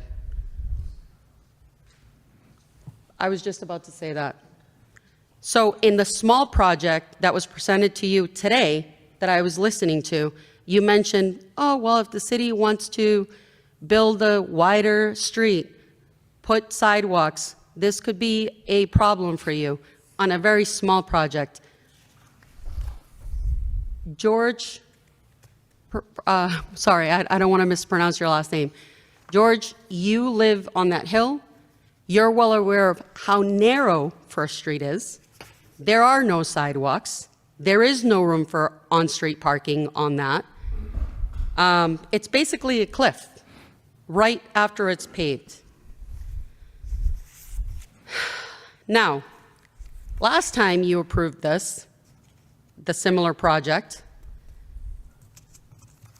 the argument was made of, oh, well, the housing crisis. We need more housing. So, since the argument was introduced tonight, which is, I'm just going to go through this. So let's not use the housing crisis as an excuse to allow builders to take over our neighborhoods and build whatever they want because they get unlimited variances and creating their own hardship in order to do so. This proposed build will not be affordable housing. On the contrary, it will be high-priced rentals that will only harm the housing crisis, will harm the neighborhood that is low to medium income. The median household income per the United States Census for Lowell is $73,000 a year. 25% of income rent would be $1,521. At 30% of income, rent would be $2,129. I think we all at this meeting can agree that rents are much higher than that, more so for a 4-bedroom, 3-bath unit with a loft. The housing crisis doesn't exist because of the lack of housing. It exists because people cannot afford high-priced rentals. This does not belong, at least this size project, does not belong in Centerville, in Christian Hill. Even with those arguments, the qualifications for a variance are strict. In the Zoning Board of Appeals variance supplement application, under D, it states, a narrative addressing how the project meets the variance criteria as stated in section 11.2.3 of the zoning ordinance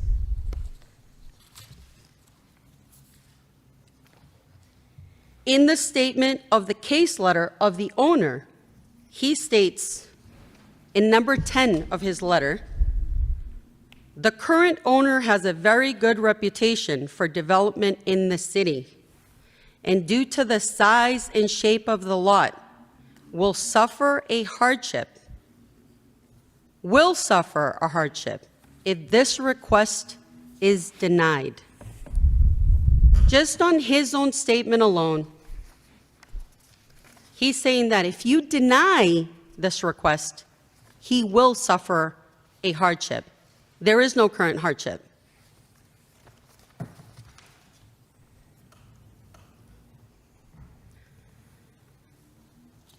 On top of there not being any current hardship that exists, some examples of why it would be detrimental to the public good. Emergencies, a fireman. My background, I'm a licensed electrician. I can't tell you how many fire alarm systems I've designed. A fireman would have to climb 3+ stories thinking he's going into a 2.5-story home. Think about that.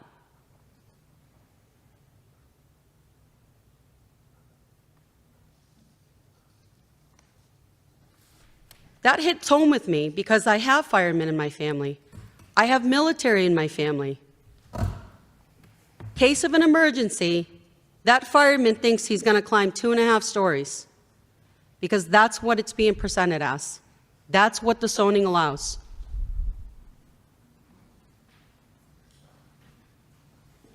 Other reasons why it would be detrimental to the public. Pedestrians. Look at that driveway. That image doesn't represent what's there. That image, that where that car is, there is no way that that represents what there is there. Anyone who's driven on First Street, you can go look at it. That image does not represent what's there. There is no room for that amount of pavement between the paved road and the front of that wall or garage door. There would be no available parking on the street. The First Street is barely wide enough for a two-way. Now, referring to homes on First Street, 422 First Street has a side driveway. This was built in order to avoid triggering a garage counting as a story. Their particular driveway is about 40 to 50 feet long, sideways, built on the same hill with the same elevations. 432 First Street also has a side driveway. Now, 188 First Street, next door to the property, has, and you can actually see in the other image, you can see the retaining wall for the other property, which, if you allow me, I can go up and show you. 188 First Street, next door to the property, has a driveway that is set back, as well as being a two-family home.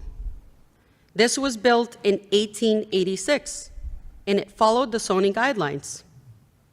On the same hill, same terrain, and is code compliant. Just because this builder wants to squeeze in two oversized 3+ story buildings to get the most money for his buck is not reason of a hardship. He can recess a driveway, just like the house next door, and he has full access from the path on Durant Street to build on the upper part of the lot where the existing home sits. He wants to build as close as possible to the street for convenience and comfort is not a reason to relieve 18 feet of required, actually, it's 24 feet of required driveway space. He wants you to relieve 18 feet of required driveway space. I do too. Now,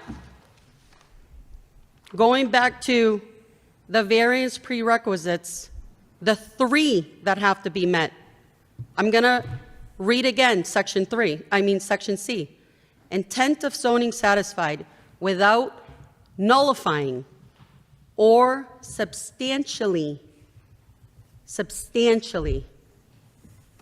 18 feet of a relief is a substantial amount from 24 feet. He's proposing 6 feet from the 24 feet required. And I'm not even talking about the frontage. He's proposing a 3+ story home in a 2.5 zoning. That alone is substantially derogating from the intent of zoning. That's a substantial amount. These homes simply also don't follow the pattern of the street.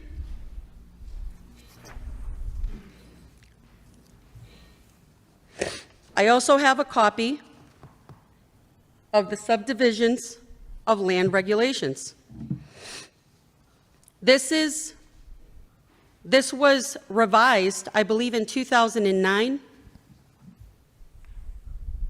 And this is considering a subdivision, lot size and frontage.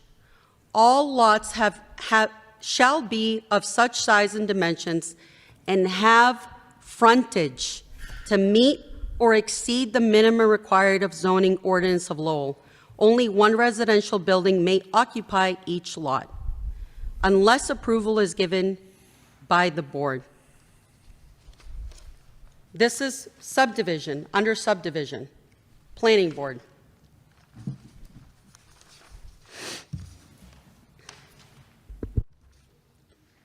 If there is still a question as to how many stories this is, you're welcome to the papers that I have showing it, directly printed from the City of Lowell website. Now, there was a few things that were mentioned to the previous people standing here before you on much smaller projects, and all of you, I just heard a little while ago, mention things like concerns from the water department. Ma'am, can you just focus on can you please just focus on this one? Yep. You bring up other projects that apparently were in front of us, and you've been speaking, being very, very kind of you. You've been speaking for close to like 20 minutes now. Well, I want to and I understand what you're getting at, but Okay. you're getting into other projects that are not in front of us right now. Okay. Please focus on this project. Okay. Okay? So Thank you. to echo some of the things that were said tonight, the scale of a project. It's a big ask. I believe it was either Timothy Hovey or Mark Breer that said, it's a big ask tonight. There was also something more modest. So again, there is an existing home. I apologize, I'm almost done, sir. Okay. There is an existing home there. We all live in Christian Hill. We all live in 1900, 1915, 1920 built homes. Some of us have to gut. Some of us have to add additions. We all live on this hill. So there is no hardship. It is detrimental to the public. I don't see how any variance could be approved.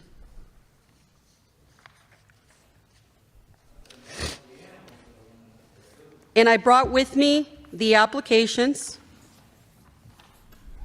of the land use, the main application, and under the planning board are site plan review, preliminary subdivision approval, definitive subdivision approval. Going back to, I'm a little bit confused as to why contractors keep coming in for subdivisions and variances at the same time. Under zoning board, it's listed three things: special permit, variance, and appeal of building commission. I'm done, sir. I just want to show you three pictures. Where are my pictures?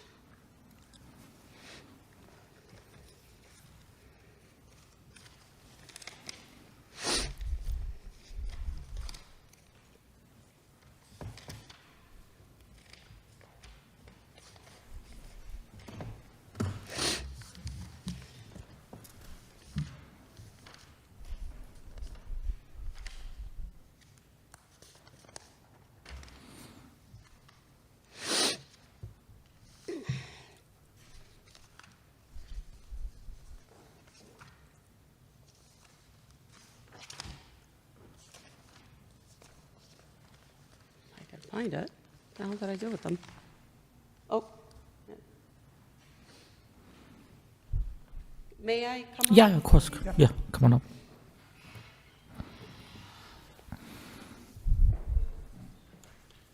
These are homes on First Street. I printed these up from Google Maps. And I just took pictures of So, the retaining wall that they built for the other house. and I'm going to show them that on here.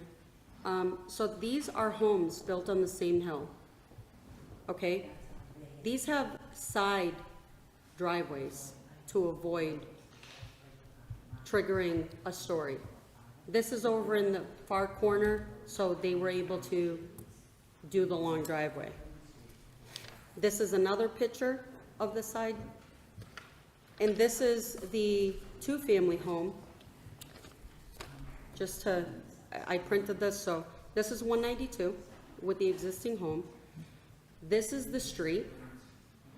This is the two-family that's next door to them. This is a driveway conforming with the zoning that was built in 1986. And that's the picture that she just showed you. So there's no reason that for convenience and because, would you like to see these?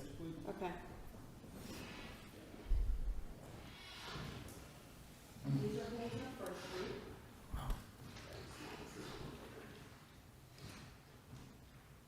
This has the 40 to 50-foot driveway. These are all up on the hill. This one also has a side driveway with a garage side facing, so it won't trigger a story. This was lower on the hill, so they were able to do the driveway. And then this one here, this is the two-family home that's next door to where they want to build these two families. They have a driveway. They built it in 1986. With the advances in construction that we have today, I'm in construction. I see this done all the time. If they would want to build something like this, they can comply with the driveway and the frontage and the parking.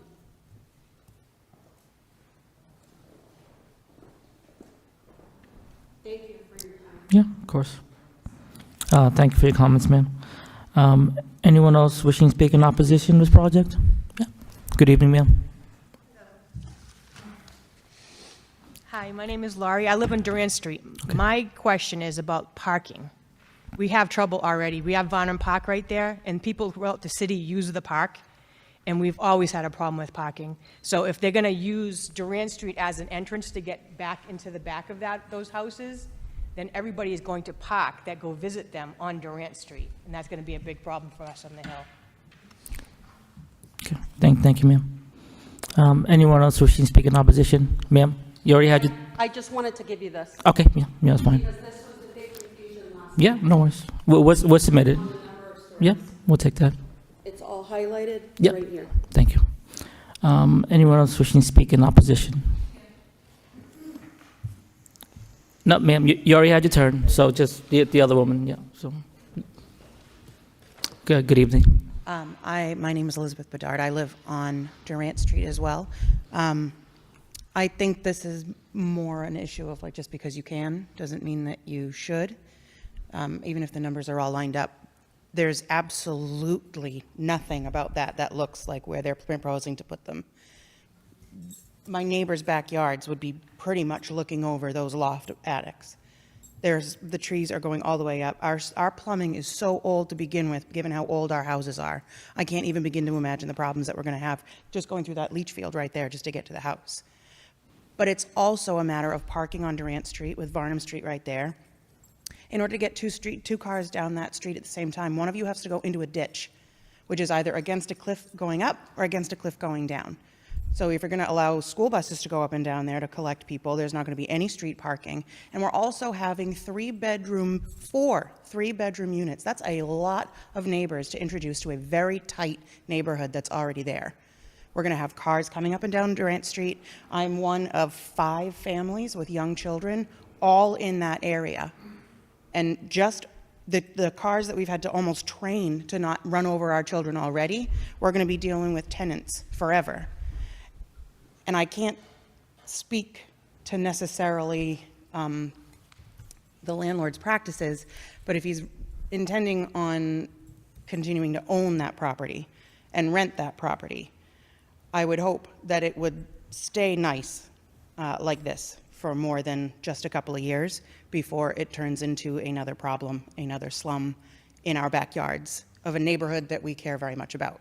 These are old houses. We've sunk more money than we have into these old houses to keep up Lowell. I have one of the oldest tin ceilings in Lowell. I'm not going to gut that just because I could make more money if I put a bigger house on that plot. It's a can and should situation. And I and the other parents in the neighborhood, we're all pretty against it as well. Okay. Thanks. Thank you for your comments, ma'am. Anyone else wishing to speak in opposition? Good evening, sir. Yes, Yes, good evening. My name's Scott Fuller. I live on Beacon Street. I've lived in Christian Hill 60-plus years, my whole life. Listen to this, the pictures look good, all that, but there's some projects that just don't fit the neighborhood. You can't make the neighborhood fit the project, and that's what it looks like it's being done here. Looks pretty, great pictures, not consistent with the neighborhood.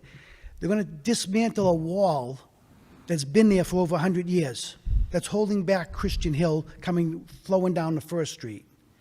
They're going to get rid of all the vegetation on the trees, bushes, grass, everything that's there. There's a lot of wildlife that lives there. There's deer, rabbit, we've seen them all there. All parts of Christian Hill have them. But that's going to have a negative effect on Christian Hill, that neighborhood. There's pipes that run from the reservoir that run underneath the property there. I don't know what it could do to that. I'm not an engineer or anything. But, and are they going to close that road off that has access to Durant Street?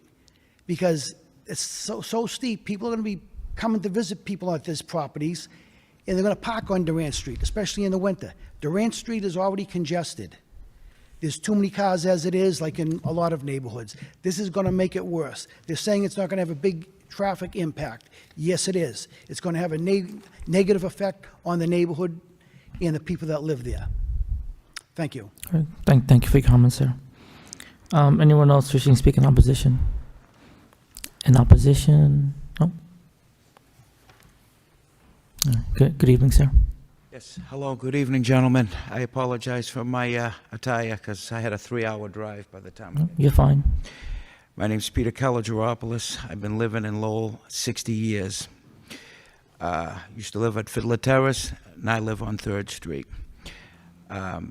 Everything that the lady said, and as far as building and everything else, they've basically said everything.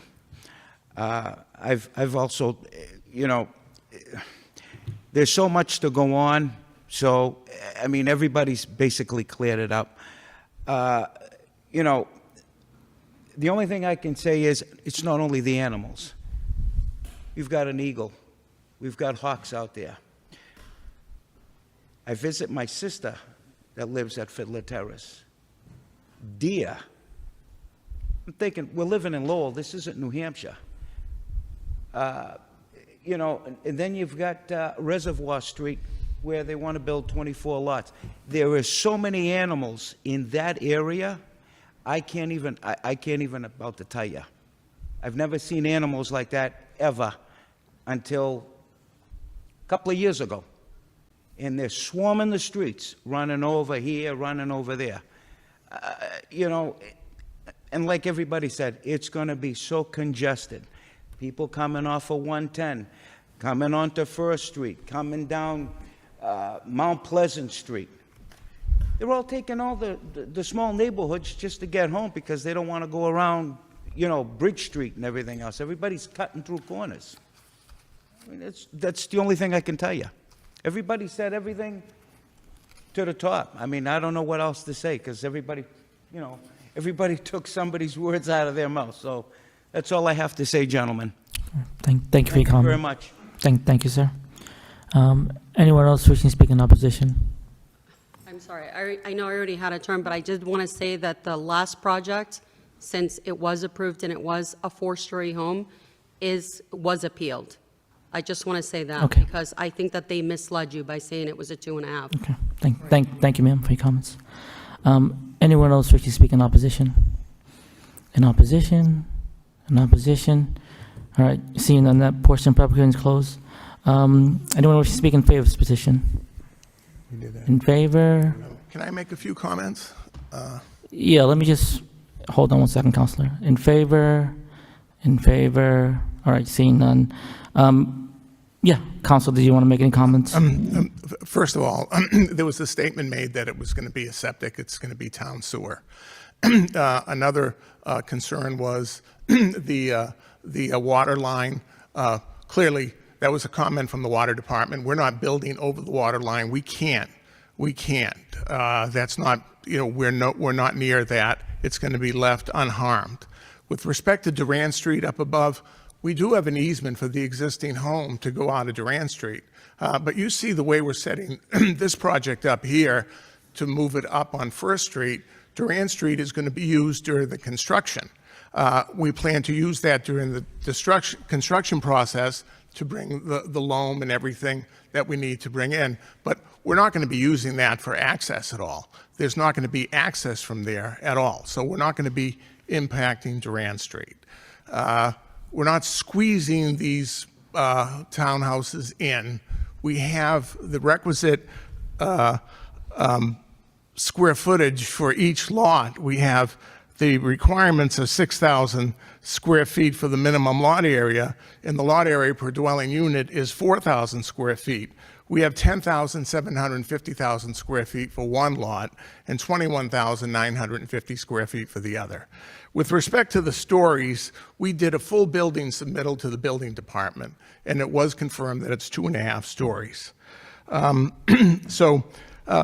Also, with respect to the frontage, we have the minimum frontage for this. We have the minimum frontage, which is 86 square feet for one lot, and we have 134 for the other lot. So we meet all those requirements. The requirements and the variances that we're asking for are not for density or anything to squeeze anything in. It's for the front setback, the driveway setback, and the curb cut for the driveway.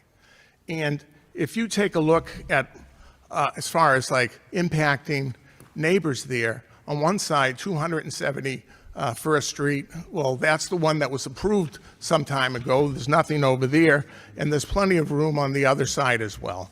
So we're not overcrowding this neighborhood. We're just using what the Department of Planning and Development describes is using and making an underutilized lot better. So again, if you have any questions, we're here to answer questions from the board, and we're looking for your support. Thank you. Thank you, Councilor. The public hearing is closed at the moment, ma'am. We're going to open questions and comments to my colleagues, but if they wanted to ask you or give you an opportunity to speak, that's fine, but right now, it's the board's turn. Okay, so. All right, Chair recognizes the Vice Chairman, Ms. Callan. The floor is yours, sir. Thank you, through you, Mr. Chairman. Council, I think you brought it up before. Even if you're not granted relief here, your client has a right to build on the property regardless. That is correct. So we can put a two-family, or we can just put up the lot and you can put two families. And you can put up a two-family, and if we don't grant you the relief, you put up a two-family that's set back on the property, and you still have to maintain that easement on Durant Street. That's correct. However, the request for the variance that we're asking for, when taking into account the topography, the soil conditions, and the shape of it, Yep. that we are impacted with the elevations, or we have to have the retaining walls there to support it. We have to engage the services of a geotechnical engineer to talk about bearing capacity, sliding resilience, and all of that to hold it back.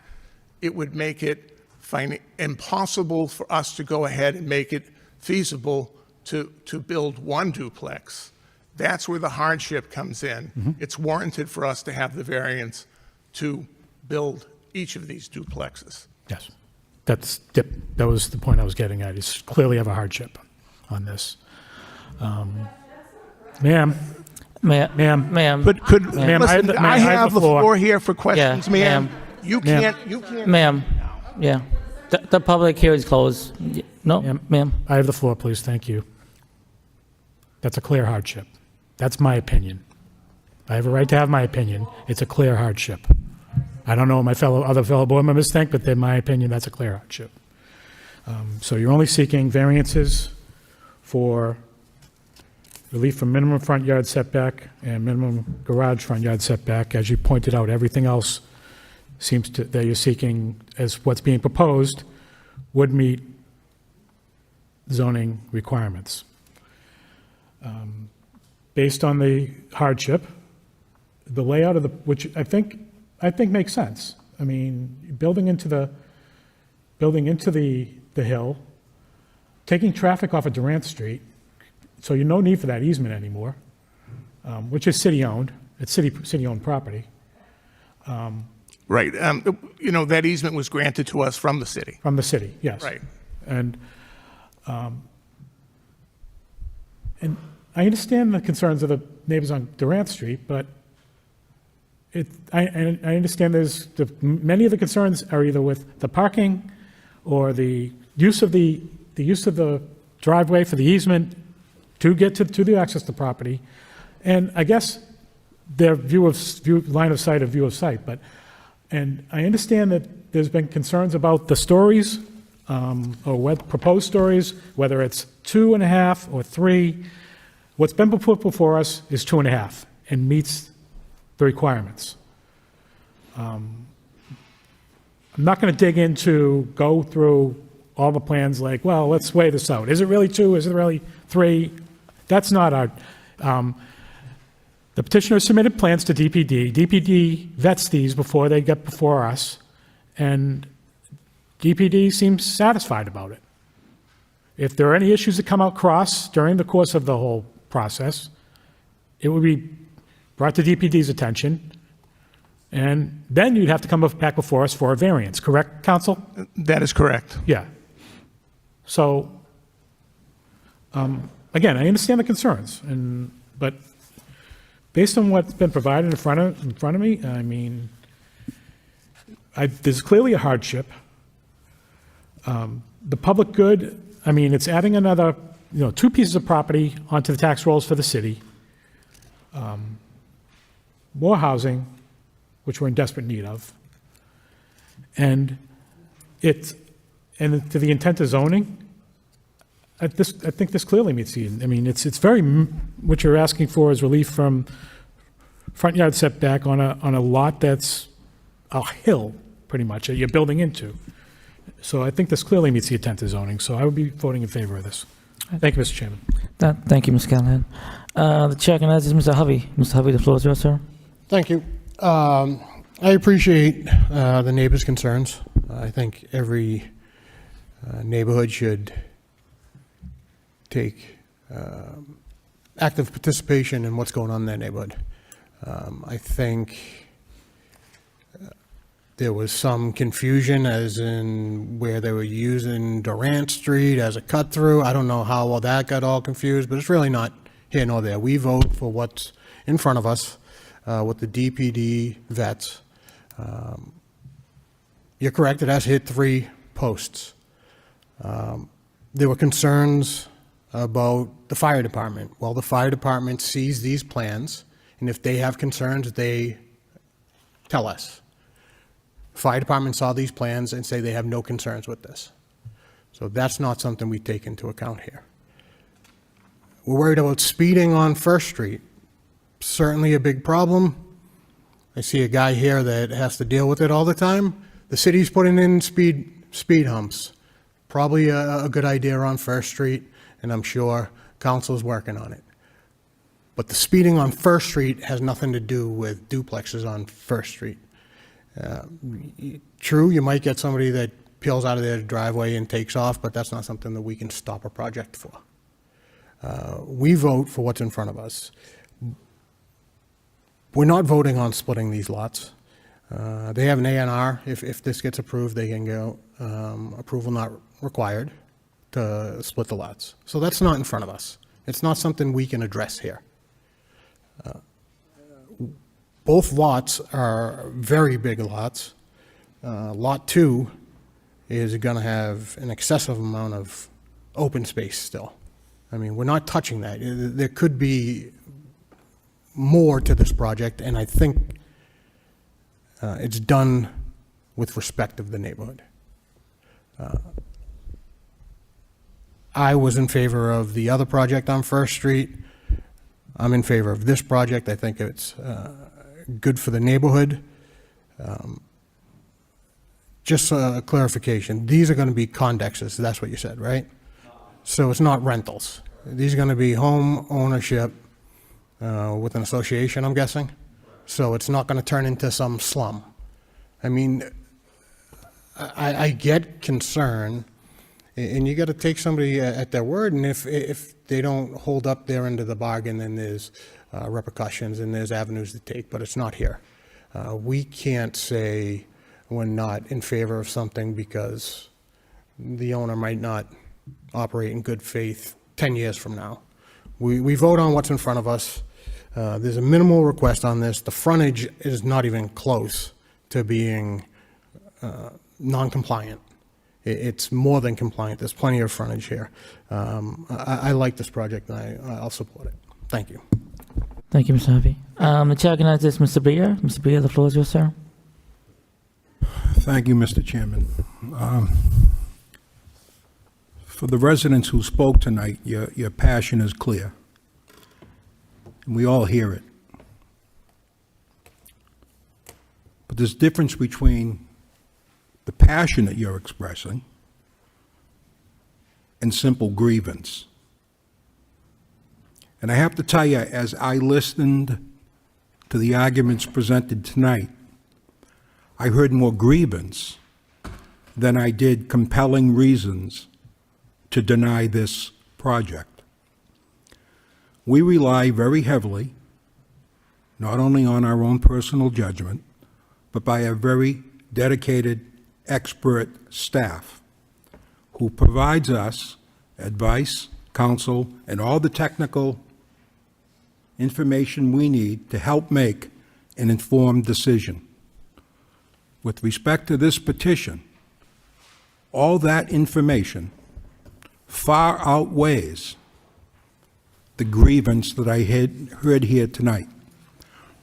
I respect your position, but I think there's some misconnect, some miscommunication or misunderstanding. There were a number of things that were said tonight that were directly refuted with fact that I don't think some of the residents had. I hear you, but when I look at that project, I can't imagine you not wanting that in the neighborhood. I'm making comments. I'm not having a dialogue with you. Okay. That is a beautiful looking building. This is only going to add to the neighborhood. And also, I think what's really missing is, by right, this is allowed. If I wanted to, just because I'm a sympathetic guy that came from Centerville, I couldn't deny this. There's no reason to do it. And I think in time, just my opinion, I've had to oppose Centerville a couple of times. It's not easy. I know all you people, or some of you. This is a good project. This will be good for Centerville. And there was also a comment made about some of the terms of the language we used with respect to modesty, or size, or scale.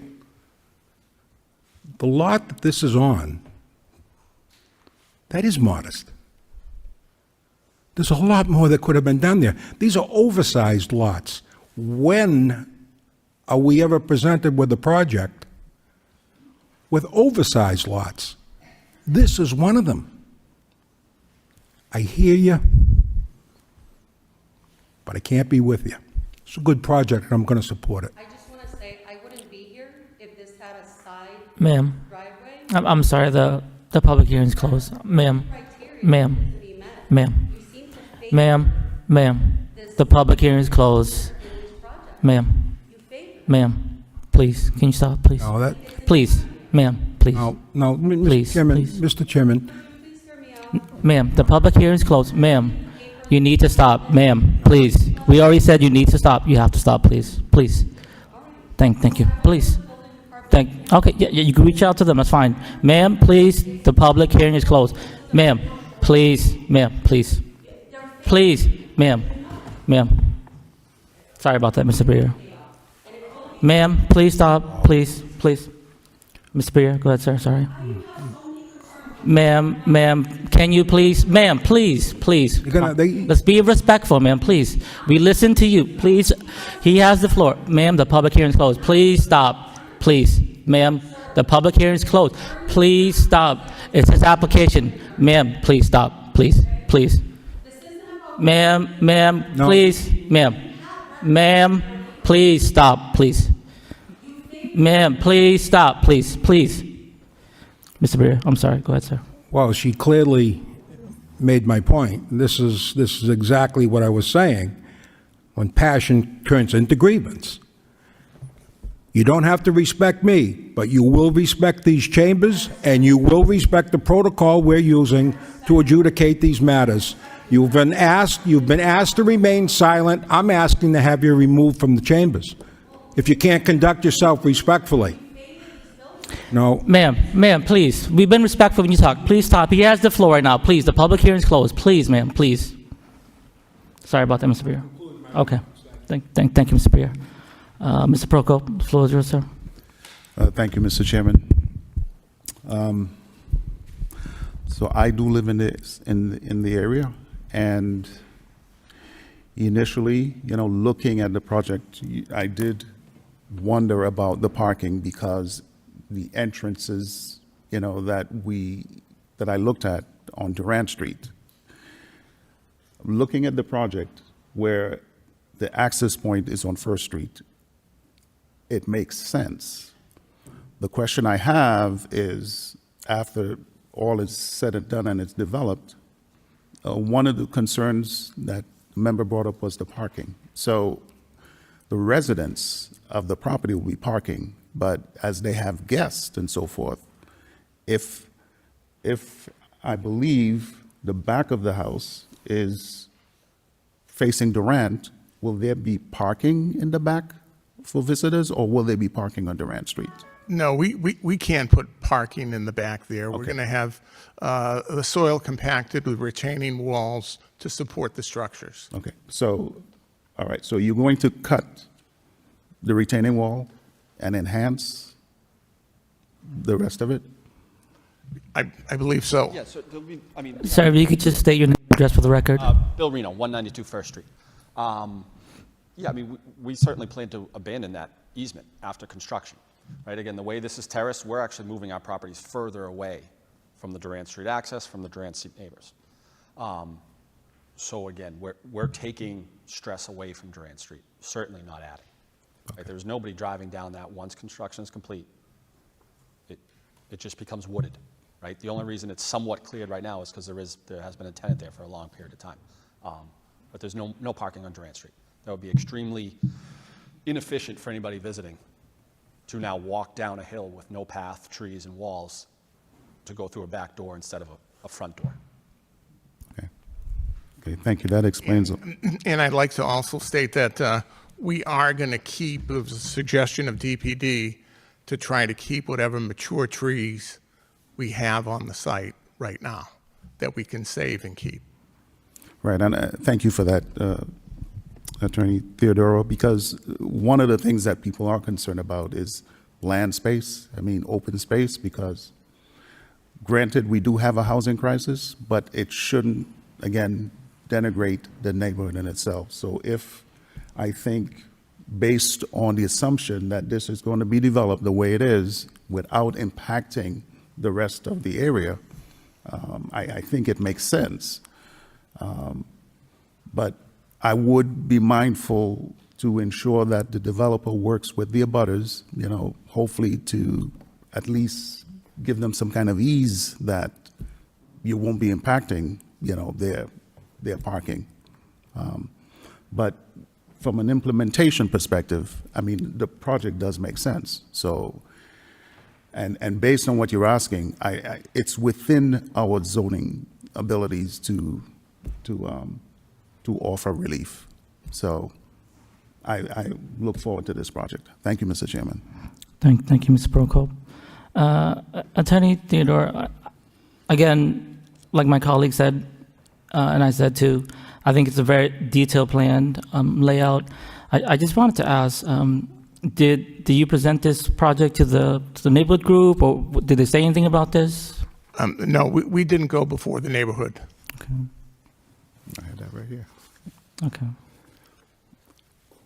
I do think that's some good benefits. And again, like my colleague said, I do appreciate the concerns of the neighbors.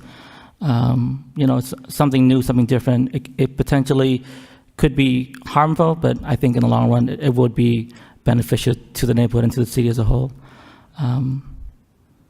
Those are all the comments I had. Any further comments by my colleagues before we move forward with the motion? Through you, Mr. Chairman. Council, so could we add a condition on this that after completion of the building of after full completion of it, that you'll file something with record something with the registry on the abandonment of the easement? Yeah, yes. We agree to that, yes. Yeah, just so we're clear that, it was brought up about the possibility of use of it after it's built for parking, additional parking or something like that. But as Mr. Reno pointed out, he'll abandon it. But I think we should at least get it should be recorded on the. Put it as a condition, yes. Yeah. After the construction, we will abandon the easement. Yep, okay. And with a recorded instrument. Recorded, abandonment of the easement with the registry of deeds. Correct. Yeah, so, but, okay, if we can put that as a condition. Yeah, of course. Thank you. Any further comments by my colleagues? Seeing none, can I have a motion with the condition we talked about? Okay, to you, Mr. Chairman, regarding ZBA 2024-44, the variance for Reno properties located at 192 First Street under Section 6.1, Section 5.1, variance approval for Zoning Board of Appeals per Section 5.1 for relief from the minimum front yard setback, minimum garage front yard setback per 6.1 for relief from maximum curb cut, with the condition to file with the registry to abandon easement. Okay. After the construction is complete. After construction, sorry. Okay, Second. please stop. The public hearing is closed. All right, motion by Mr. Prokop, seconded by Me. Second. Mr. Hovey. Roll call, please. Chairman Peck, Approve a condition. Member Callahan, Approve of conditions. Member Prokop, Approve with conditions. Member Briere, Member Hovey. Approve. All right, the matter's been approved. Wish you best of luck. Thank you very much. Thank you.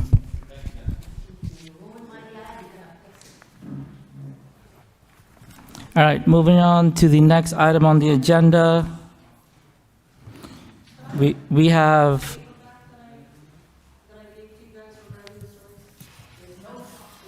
Is it in there? No, it's still. Down there, over there. All right, folks, we have to get on to the next item on the agenda. All right. The next item on the agenda, we have ZBA-2024-46, petition is a variance. The application is Lexington Development Realty Trust, property located at 41 Whitney Ave. The applicant has applied to the Lowell Zoning Board of Appeals to construct a single-family home at 41 Whitney Ave. The subject property is located in traditional single TSF zoning district. The proposal requires variance approval per section 5.1 for relief from the lot area per dwelling unit and for any relief required in the Lowell zoning ordinance. Good evening, Councilor. Good evening, Attorney Catherine Flood, here on behalf of Robert Burge, trustee of Lexington Development Realty Trust.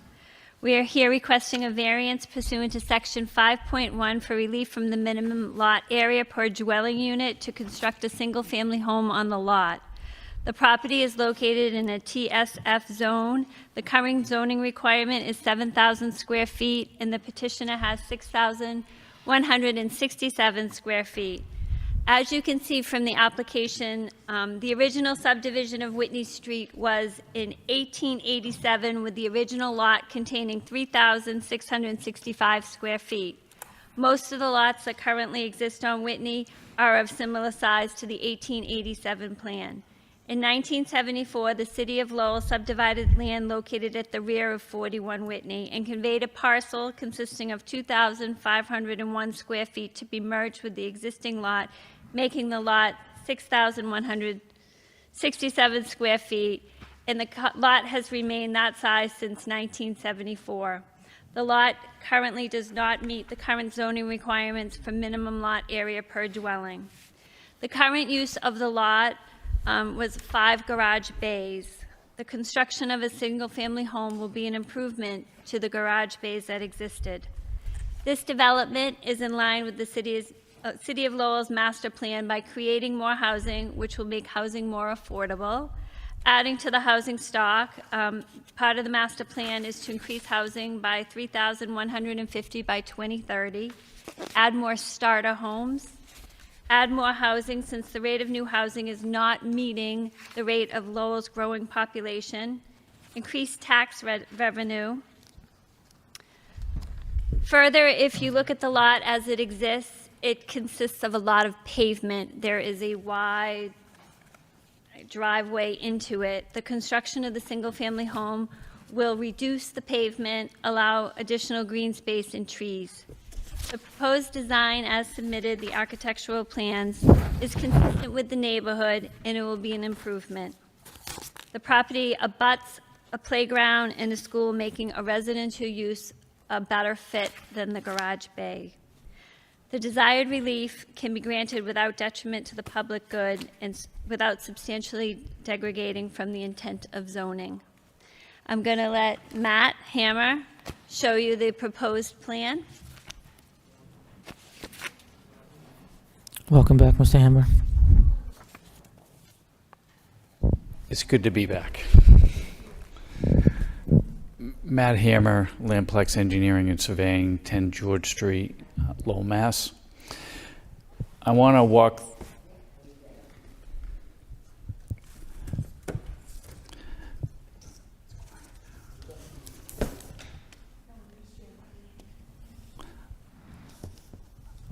through the existing lot.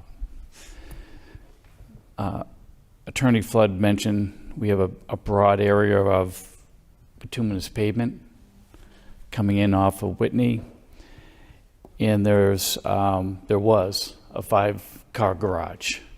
We've since taken down the garage, knowing that we can put the garage back if need be in its place by right.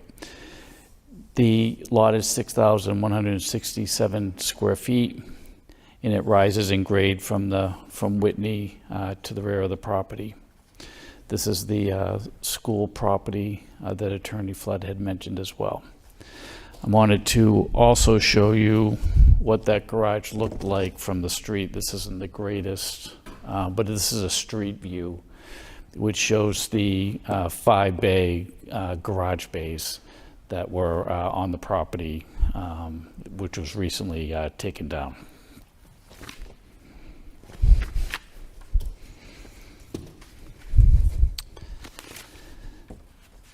The proposed dwelling will have a driveway, maintaining the existing driveway curb cut that's currently there now. You're going to notice that there's going to be a large reduction in pavement area coming in off the street, and then this will be a fully conforming single-family house. The entire house will be fully conforming to the zoning ordinance. The house, front porch, and a deck in the rear.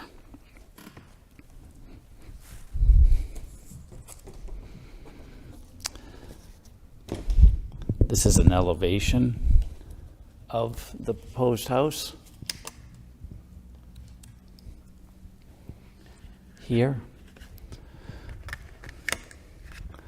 This is the front entrance here. This is the garage here. This is the front of the house. This is the side elevation on either side. This is the deck coming off the rear.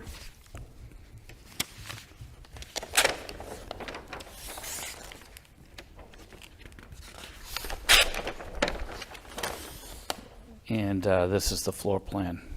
Here's the garage. There'll be a mudroom, mechanical area down on the ground level. This is the first floor here with the dining room, family room, entrance coming in from the porch area. Oh no, this is the porch area, excuse me. And then this is the first floor, family room, kitchen, coming off to the rear deck to the rear of the property.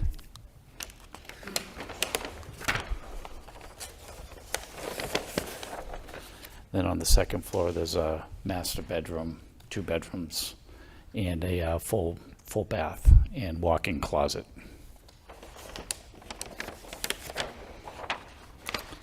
And then I can put it over to Attorney Flood.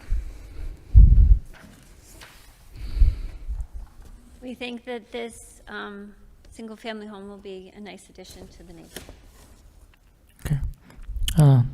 Thank you, Councilor Flood and Mr. Hammer. We'll open up the hearing to the public. Anyone wishing to speak in opposition to this petition? In opposition?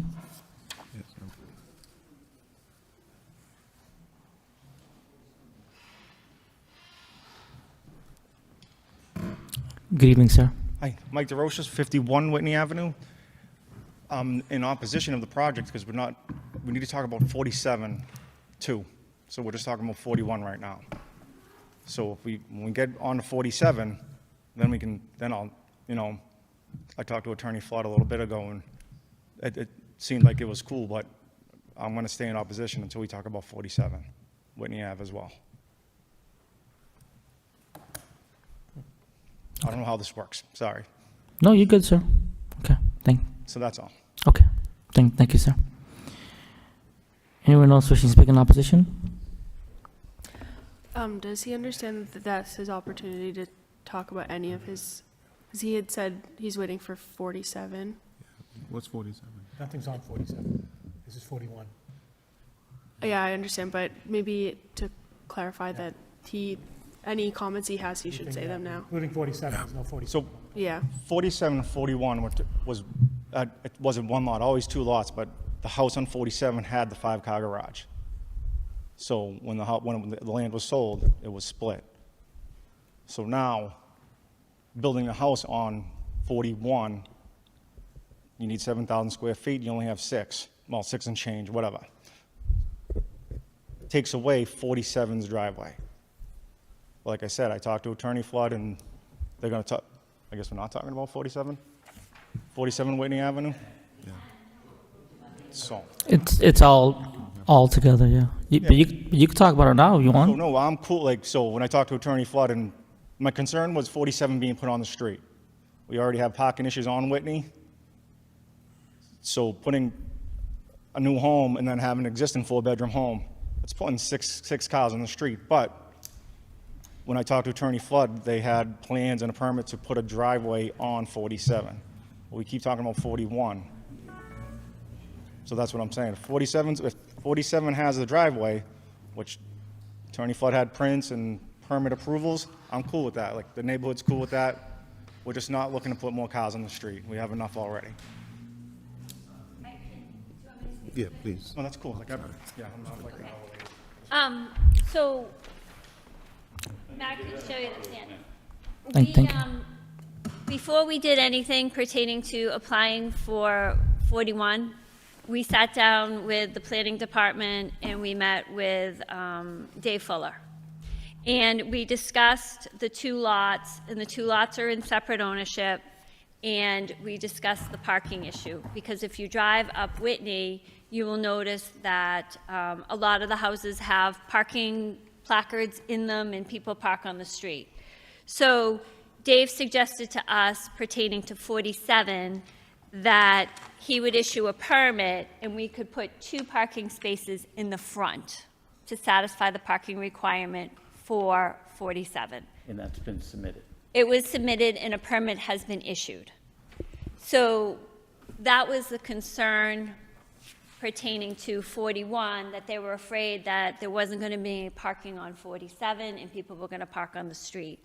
But we have addressed that and we've pulled a permit for it prior to coming here tonight.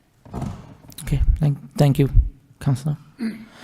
I just wanted That- I just wanted to add one thing, that we did talk with you outside the chambers to walk through that process that we have made with the building department related to 47. And we offered up a plan for that as well. Yeah. So You spoke once, sir, and I'll give you another opportunity to speak, but this is the last time. You're fine, though, you're fine. So on a condition that 47 gets the parking, the neighborhood's cool with it, cool with the new home. Okay. Okay, thank you for your comments, sir. All right, we're going to open the hearing back to the public. Anyone else wish to speak in opposition? In opposition? In opposition? All right. Seeing none, that portion of the public hearing is closed. Anyone wishing to speak in favor of this petition? Good evening, Ms. McNamara. McNamara, President of Centerville Community Coalition. And first I want to say I did sign a petition, but I wasn't fully aware of what Ms. Flood had explained to us outside. So I would like my name taken off of that because now I'm definitely in favor when she explained to me and Mike exactly what Mike was happy with. Okay. Thank you for your time. Thank you, Ms. McNamara. Anyone else wish to speak in favor of this petition? So, yeah, so we're in approval as well, as long, the condition 47 gets the driveway. So the neighborhood's cool with that. Understandable. Thank you, sir. Anyone else wish to speak in favor of this petition? In favor? In favor? All right. Seeing none, the public hearing is closed. We're going to open questions and comments to the board. Chair recognizes Mr. Hovey. Mr. Hovey, the floor is yours, sir. Appreciate it.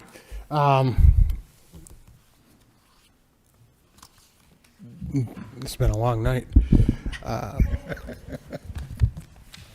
I'm glad that they came to an agreement between the parties. It's what happens when there's communication, right? It's unfortunate that the communication had to happen 5 minutes before the meeting. It would have been, I think, best practice to maybe get ahead of the curve on that. But I think a compromise was made, and that's ideally what we'd like to see, right? No matter what neighborhood you're in, but especially Centerville at this point, when we're putting in additional housing into already tight quarters, the neighbors' first reaction tends to be opposition. I think we can alleviate some of that opposition with a good plan, which I think this is, and B, with communication, which I'm glad took place here. Because Whitney is a tight L street, right? So it's tough to maneuver up and down the street, especially if cars are going both ways. There are a lot of permitted parking on street. So I'm glad that this was addressed. You guys already worked with the DPD and the building department. I'm glad that it didn't get adversarial like things sometimes do in here. So I'm happy that we could come to that you folks could come to a compromise, get the neighborhood and neighborhood groups on board with a full plan, not just a piece of a plan, because sometimes that's where we have a miscommunication and things fall apart. So I'm glad that it was rectified, and I fully support this. Thank you, Ms. Hovey. Chair recognizes Mr. Briere. Mr. Briere, the floor is yours, sir. Thank you, Mr. Chairman. It's a great repurpose of a underutilized lot, and it'll enhance the neighborhood. And just one sidelight, this is what happens. I talked to many of these neighbors, and there was great passion on this petition as well. But this is what happens when you channel that passion with a goal of compromise, and how can we get things done for the benefit of the entire neighborhood and city as a whole. This is what you end up with. This is the end result, a win-win for both sides. So, Mr. DeRosiers, I thank you. You were leading the group up there, and you did so with the utmost respect. And that's the way, you're a model to how people should be conducting themselves in this chamber. Thank you, Mr. Chairman. Thank you, Mr. Briere. The chair recognizes Mr. Prokop. Mr. Prokop, the floor is yours, sir. Thank you, Mr. Chairman. I have great amount of respect for the people who opposed this project and those who voted in favor of this project. And as my other members mentioned, communication was key. as everyone know, I live in Centerville as well, so I am concerned about the betterment of our neighborhood. And as I mentioned previously, though we have a shortage, it shouldn't be the excuse of why we're building, right? We build with care. We build with the concern of the abutters, the concern of the area, and I think this project is in line. Based on the communications that was conveyed to Mike and Sandy, it seems like that there was compromise. And I know that Mr. DeRoches was at the neighborhood meeting, at the C-night meeting, and so was Sandy, and they mentioned their concerns. But in the end, you know, we were able to communicate and get to the right place. So I will be voting in favor of this project. Thank you. Thank you, Mr. Prokop. The chair recognizes the vice chairman, Mr. Callahan. The floor is yours. Thank you, through you, Mr. Chairman. Just so we're clear, council, so this plan for 47 that was just sent, I guess, for education purposes was given to us. It looks like there's a proposed driveway. So that's what's been approved by the building commissioner, or that's? Yeah, so Matt just had that with him. The concern with the people on 41 were on 47, and that we were going to park cars on the street. That had already been addressed with Dave Fuller. Yep. And that plan was presented to him. And he said 2 parking spaces in front of 47 satisfies him. He's issued a permit to my client, Yep. entity, and you haven't started the work yet, right? No, the work hasn't been done, but a permit is issued for 47. Okay. So we're not here on anything pertaining to 47, we're only here pertaining to. Okay, that's what I was, Separate owners. and like I said, it was for educational purposes, so we knew what we're talking about here. All right, I don't know, can we condition, just to make sure that things are all set, condition something on 47, the issuance of the 2 parking, but have they been issued yet, or? He issued the permit, correct? Yes, permit's been issued. They've already been issued? Yeah. All right. No, I'm just trying to think, just to kind of alleviate the neighbors' concerns of some condition about the issuance of the, condition on the 2 parking permits submitted for 47 Whitney. I mean, it kind of. It's 2 separate owners. So Yes. I don't know if you. And you're correct. I mean, they're not held in common ownership. You're right. So we can get a copy of the permit, and I can send it over to the neighborhood group to email. That'll be. Is that sufficient? You can we don't have to condition that. You can discuss that with Mr. Prokop afterwards. So but I think I think he would probably appreciate it. Okay. Yeah, so I appreciate the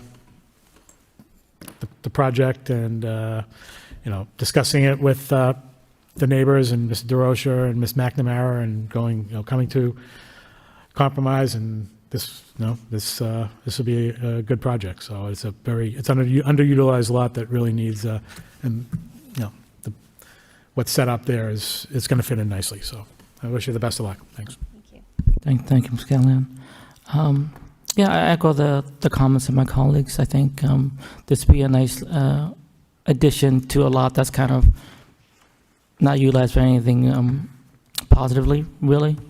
And again, I think you did your kind of background and homework and legwork and work with the neighbors and the butters and the neighborhood group. As we can see, sometimes, people don't work with each other, and I really think this is kind of a great motto of working with the neighborhood groups and the butters. And thank you to the neighbors who came out tonight. I think I know my colleagues do. You all very respectful, professional, cordial. Even if you didn't agree, everyone kind of came to a common understanding. I think it's appreciated, and I'll be supporting as well. All right. Any other comments by my colleagues? Seeing none, can I have a motion, please? To you, Mr. Chairman, ZBA 2024-46 for variance for applicant Lexington Development Realty Trust located at 41 Whitney Ave. Under section 5.1, variance approval for per section 5.1 for relief from minimum lot area per dwelling unit. All right, motion by Mr. Prokop, second by the Vice Chair, Mr. Callahan. Can we roll call, please? Chairman Peck, Approve.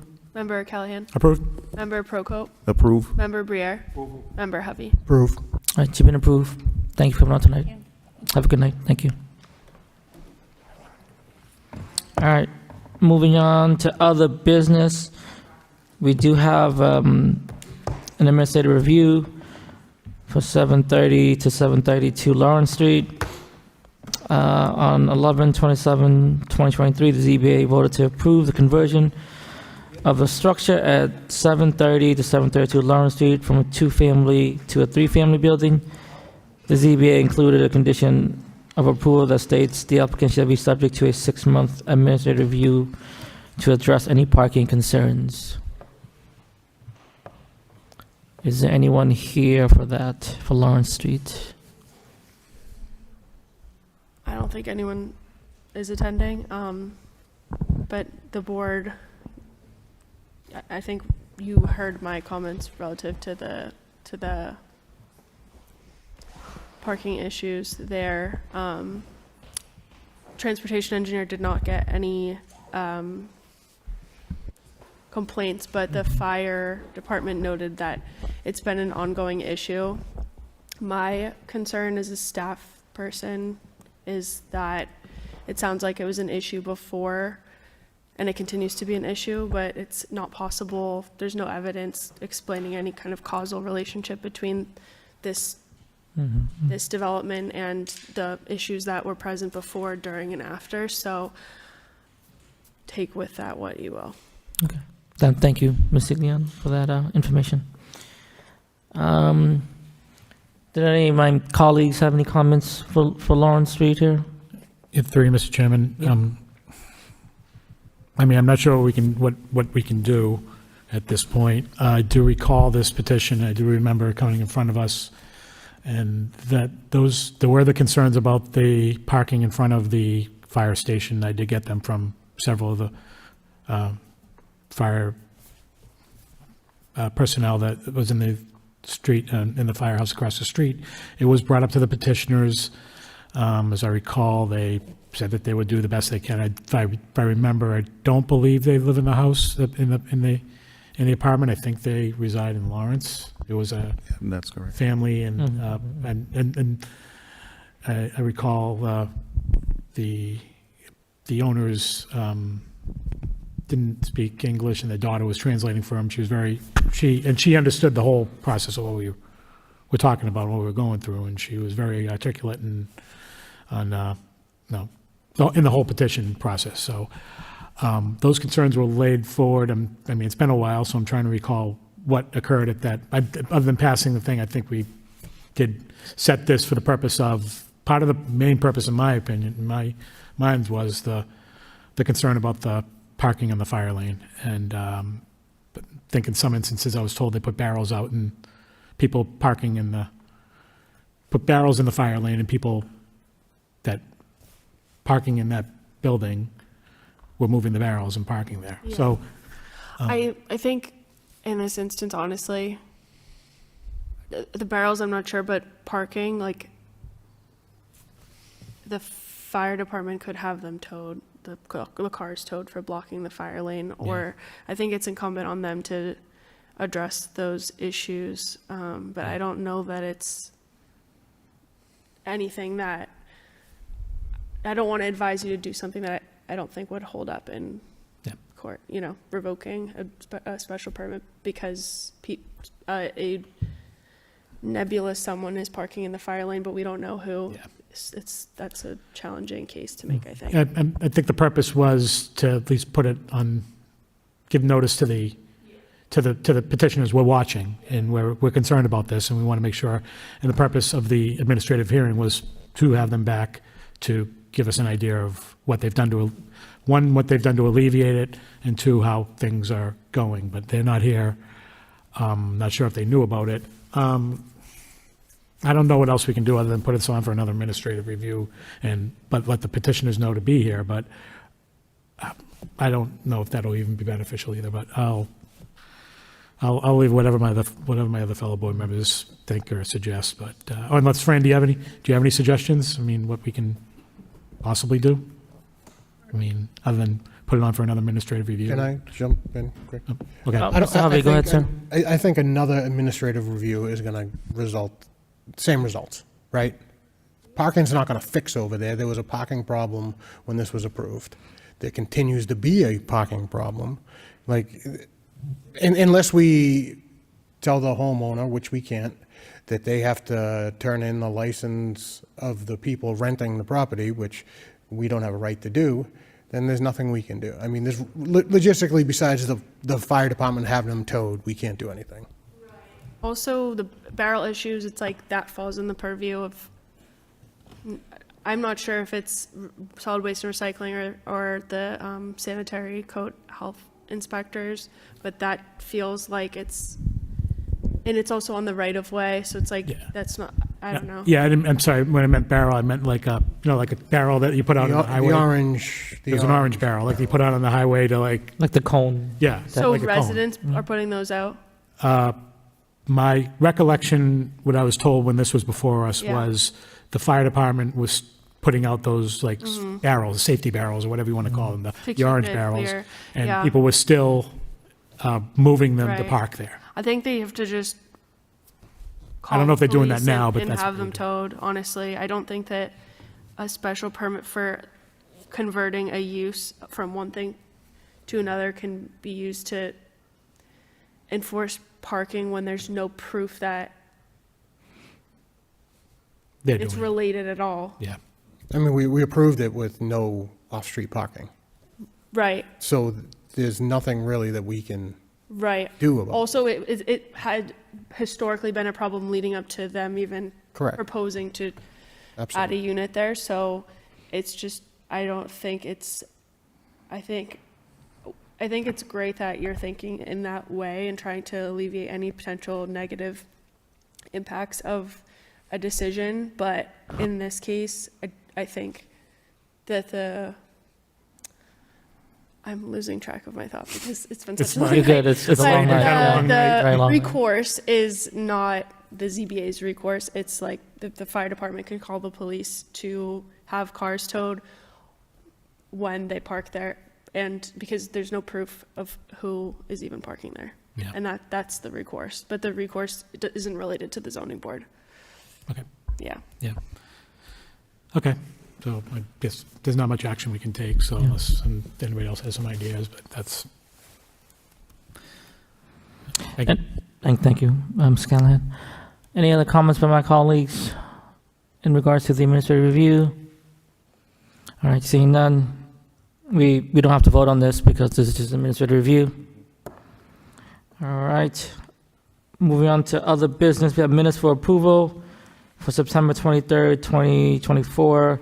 Any updates, edits, revisions to the minutes? Seeing none, can I have a motion to approve the minutes, please? Through you, Mr. Chairman, I'd like to make, I'll make a motion to approve. I mean, you the can. minutes. Go ahead, you can if you want. Oh, God. It's late. I'm going back to 2019 when I was a clerk. To you, Mr. Chairman, approve minutes for September 23rd, 2024. All right, motion by Mr. Second. Prokop, second by the Vice Chairman. All in favor, say aye. Aye. Aye. Any opposed, say nay. The ayes unanimous. The minutes are approved. Any comments by my colleagues before we adjourn? Seeing none, can I have a motion to adjourn, please? To you, Mr. Chairman, approval to adjourn. All right, motion by Mr. Prokop to adjourn. Second. Second by the Vice Chairman. Mr. Callen, all in favor, say aye. Aye. Any Aye. opposed, say nay. The aye unanimous. We are adjourned. Thank you. Have a good night, folks.